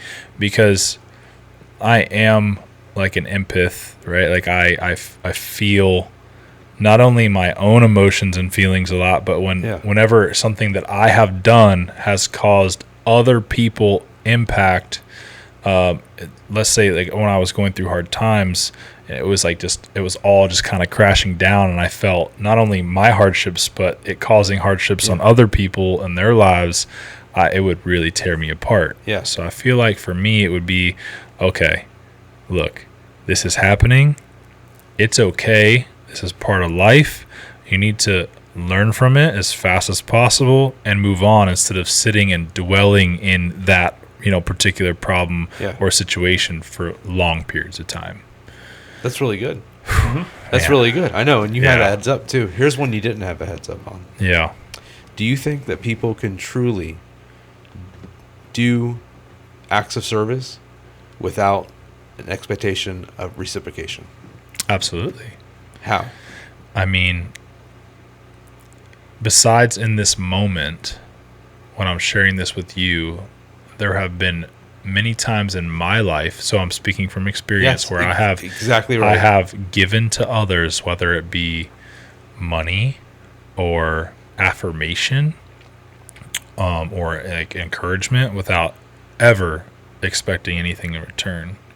Whether it's giving a homeless guy $100 before it was popular to like film the guy on social media, I've done stuff like that all the time. Like, I will go to a gas station and buy a $50 scratch off and hand it to a guy on the side of the road. Nobody ever knows. Right. So I'm not. That's so for my soul. You do believe there are truly selfless acts. 100%. You'd be surprised. I would love to know what everybody else thought about that. We haven't really done this one yet. Yeah, leave a comment. Yeah, let me know. Like, do you think you can perform a selfless act and really, literally never expect anything in return, so even maybe, down the road? Maybe, I mean, that's a hard one because like if I start to dissect that, is it truly selfless if I'm getting something from it? Well, that's what I'm saying. You get the satisfaction of helping somebody else. Yeah, so it's not selfless. Because like it's like I don't know. Sword there. I mean, it's hard. It's a hard one. It's tough because I'll tell you, anytime that like I've done something that's, let's say, kind for somebody else, and nobody else in the world knows about it besides me, like I feel great about it. Yeah. So, am I doing it just because it makes me feel good? It's tough. I don't know. In this moment, I say no. It's truly because I wanted to help somebody else. But that's like, I want to say that too. I want to say that I think tough. you can. Like, I think I'll go back to, coaching football. For me, it was always about always helping the next generation. Yeah. But then I asked myself, did it make me feel good when I did it? And the answer is, of course, is yes. So is it then selfless? You're still serving a need for yourself. That's tough, man. That is tough. Yeah. I love it. What do you think, Steve? Because we didn't talk about this when we didn't. Yeah. I believe in God, and I believe that you're supposed to do right by others, and the Bible says to give generously. Yeah. But there's also, I get satisfaction from helping someone. So right, it's tough. How about you, Rabbi Mark? Selfless, but I don't think there's anything wrong with getting satisfaction out of doing something for someone. That's just the joy that comes out of it. I think as long as like what you're doing, you're not expecting something from them or anybody else. There's where like let's say as long as like you're not being like mischievous, right? Like you're not doing something like to capture that high. Like, I'm only doing this. Like that's just like the thing with karma. Like, I'm only doing this so something good comes back my way. Like I don't believe in karma. Like I just don't. I don't believe in luck really either. Like. I mean, I guess, like in a sentence I'll use like, oh, that's lucky. But like when I think about it, like I don't really believe in luck. Like I don't really believe in like I believe in chance, right? Like things happen for a reason. Now we can also, we can go down a rabbit hole. Dude, I'm telling you right now, this could be a 6-hour podcast. No, we gotta go. I'm getting hungry. I need some protein. I'm a little hangry at the moment, guys. We had I could tell. I could feel the hostility. We had steak, rice, and avocado before we left, and I'm like, that'll burn. Well, that's the hard part about eating well is you get hungrier faster because your body's processing that food so quick. My body's like, you're done now. You need to eat some more. Huh? Yeah. That's where like the whole method of eating every like couple hours every 3 hours came from, is because like if you're eating well, like your body's burning through it and you're gonna be hungry every 3 hours, so treat yourself with something healthy again every 3 hours or couple hours, and like you're gonna be less likely to cheat or fall off because you are just at least feeding yourself something. And but any strategy like that can also become an unhealthy strategy. Like you can become so obsessed with eating healthy that it becomes unhealthy. Like you just it's so tough. And then very, very last thing, we'll wrap it up. Alrighty. This one's hard. Well, it might be even more difficult. Where are we at on aliens for you? Where are we at on aliens? Yeah. Man, it's tough because this is off subject completely of what we've talked about. And I'm just wanting to know this alien thing because it's going nuts. Yeah, so whenever we we talk about like the Bible and things like that, like it's hard for me to understand like it. Oh man, this is so deep. Yeah, it's it really hard for me to say like, there, like if aliens are out here, does that debunk things that the Bible says? I don't think so because God created the entire universe. Yeah, so he doesn't exclude. See, my mind with that question was like it shrunk into the size of a peanut. Yeah, that was good. From like an almond. What are the chosen? So we read the book. We just know what's happened on Earth. What was that? What is it from the chosen ones? We just know what's happened on Earth. Mark is super Jewish. No, that's it. Oh yeah, Rabbi Mark. The Abrahamic religions, the Bible's based on what happens here in our world, and it's not. They could be Christians from another planet. I don't know. Their technology can be different than ours. They got the freaking. They just discovered all that shit under the pyramid. So I think that my mind is blown by that. It is, and it's hard to comprehend, right? Especially for me. Yeah, let's just face it. But I'll say, because of the comment that was just made about how God created the universe, then I do believe that there's other life out there that God created. That's my take on it.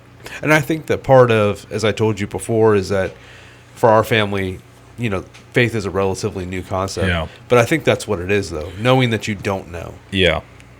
Yeah. I think that's fair. Well, that's what faith is, right? It's just, faith is believing in something that you are uncertain of.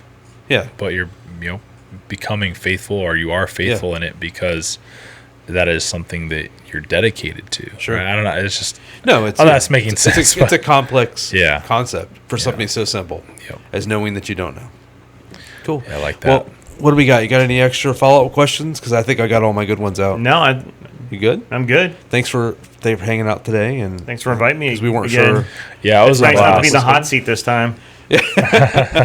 Mark, how about you? Anything it's Friday night. It's the Sabbath. Shabbat Shalom to my Jewish friends. Okay.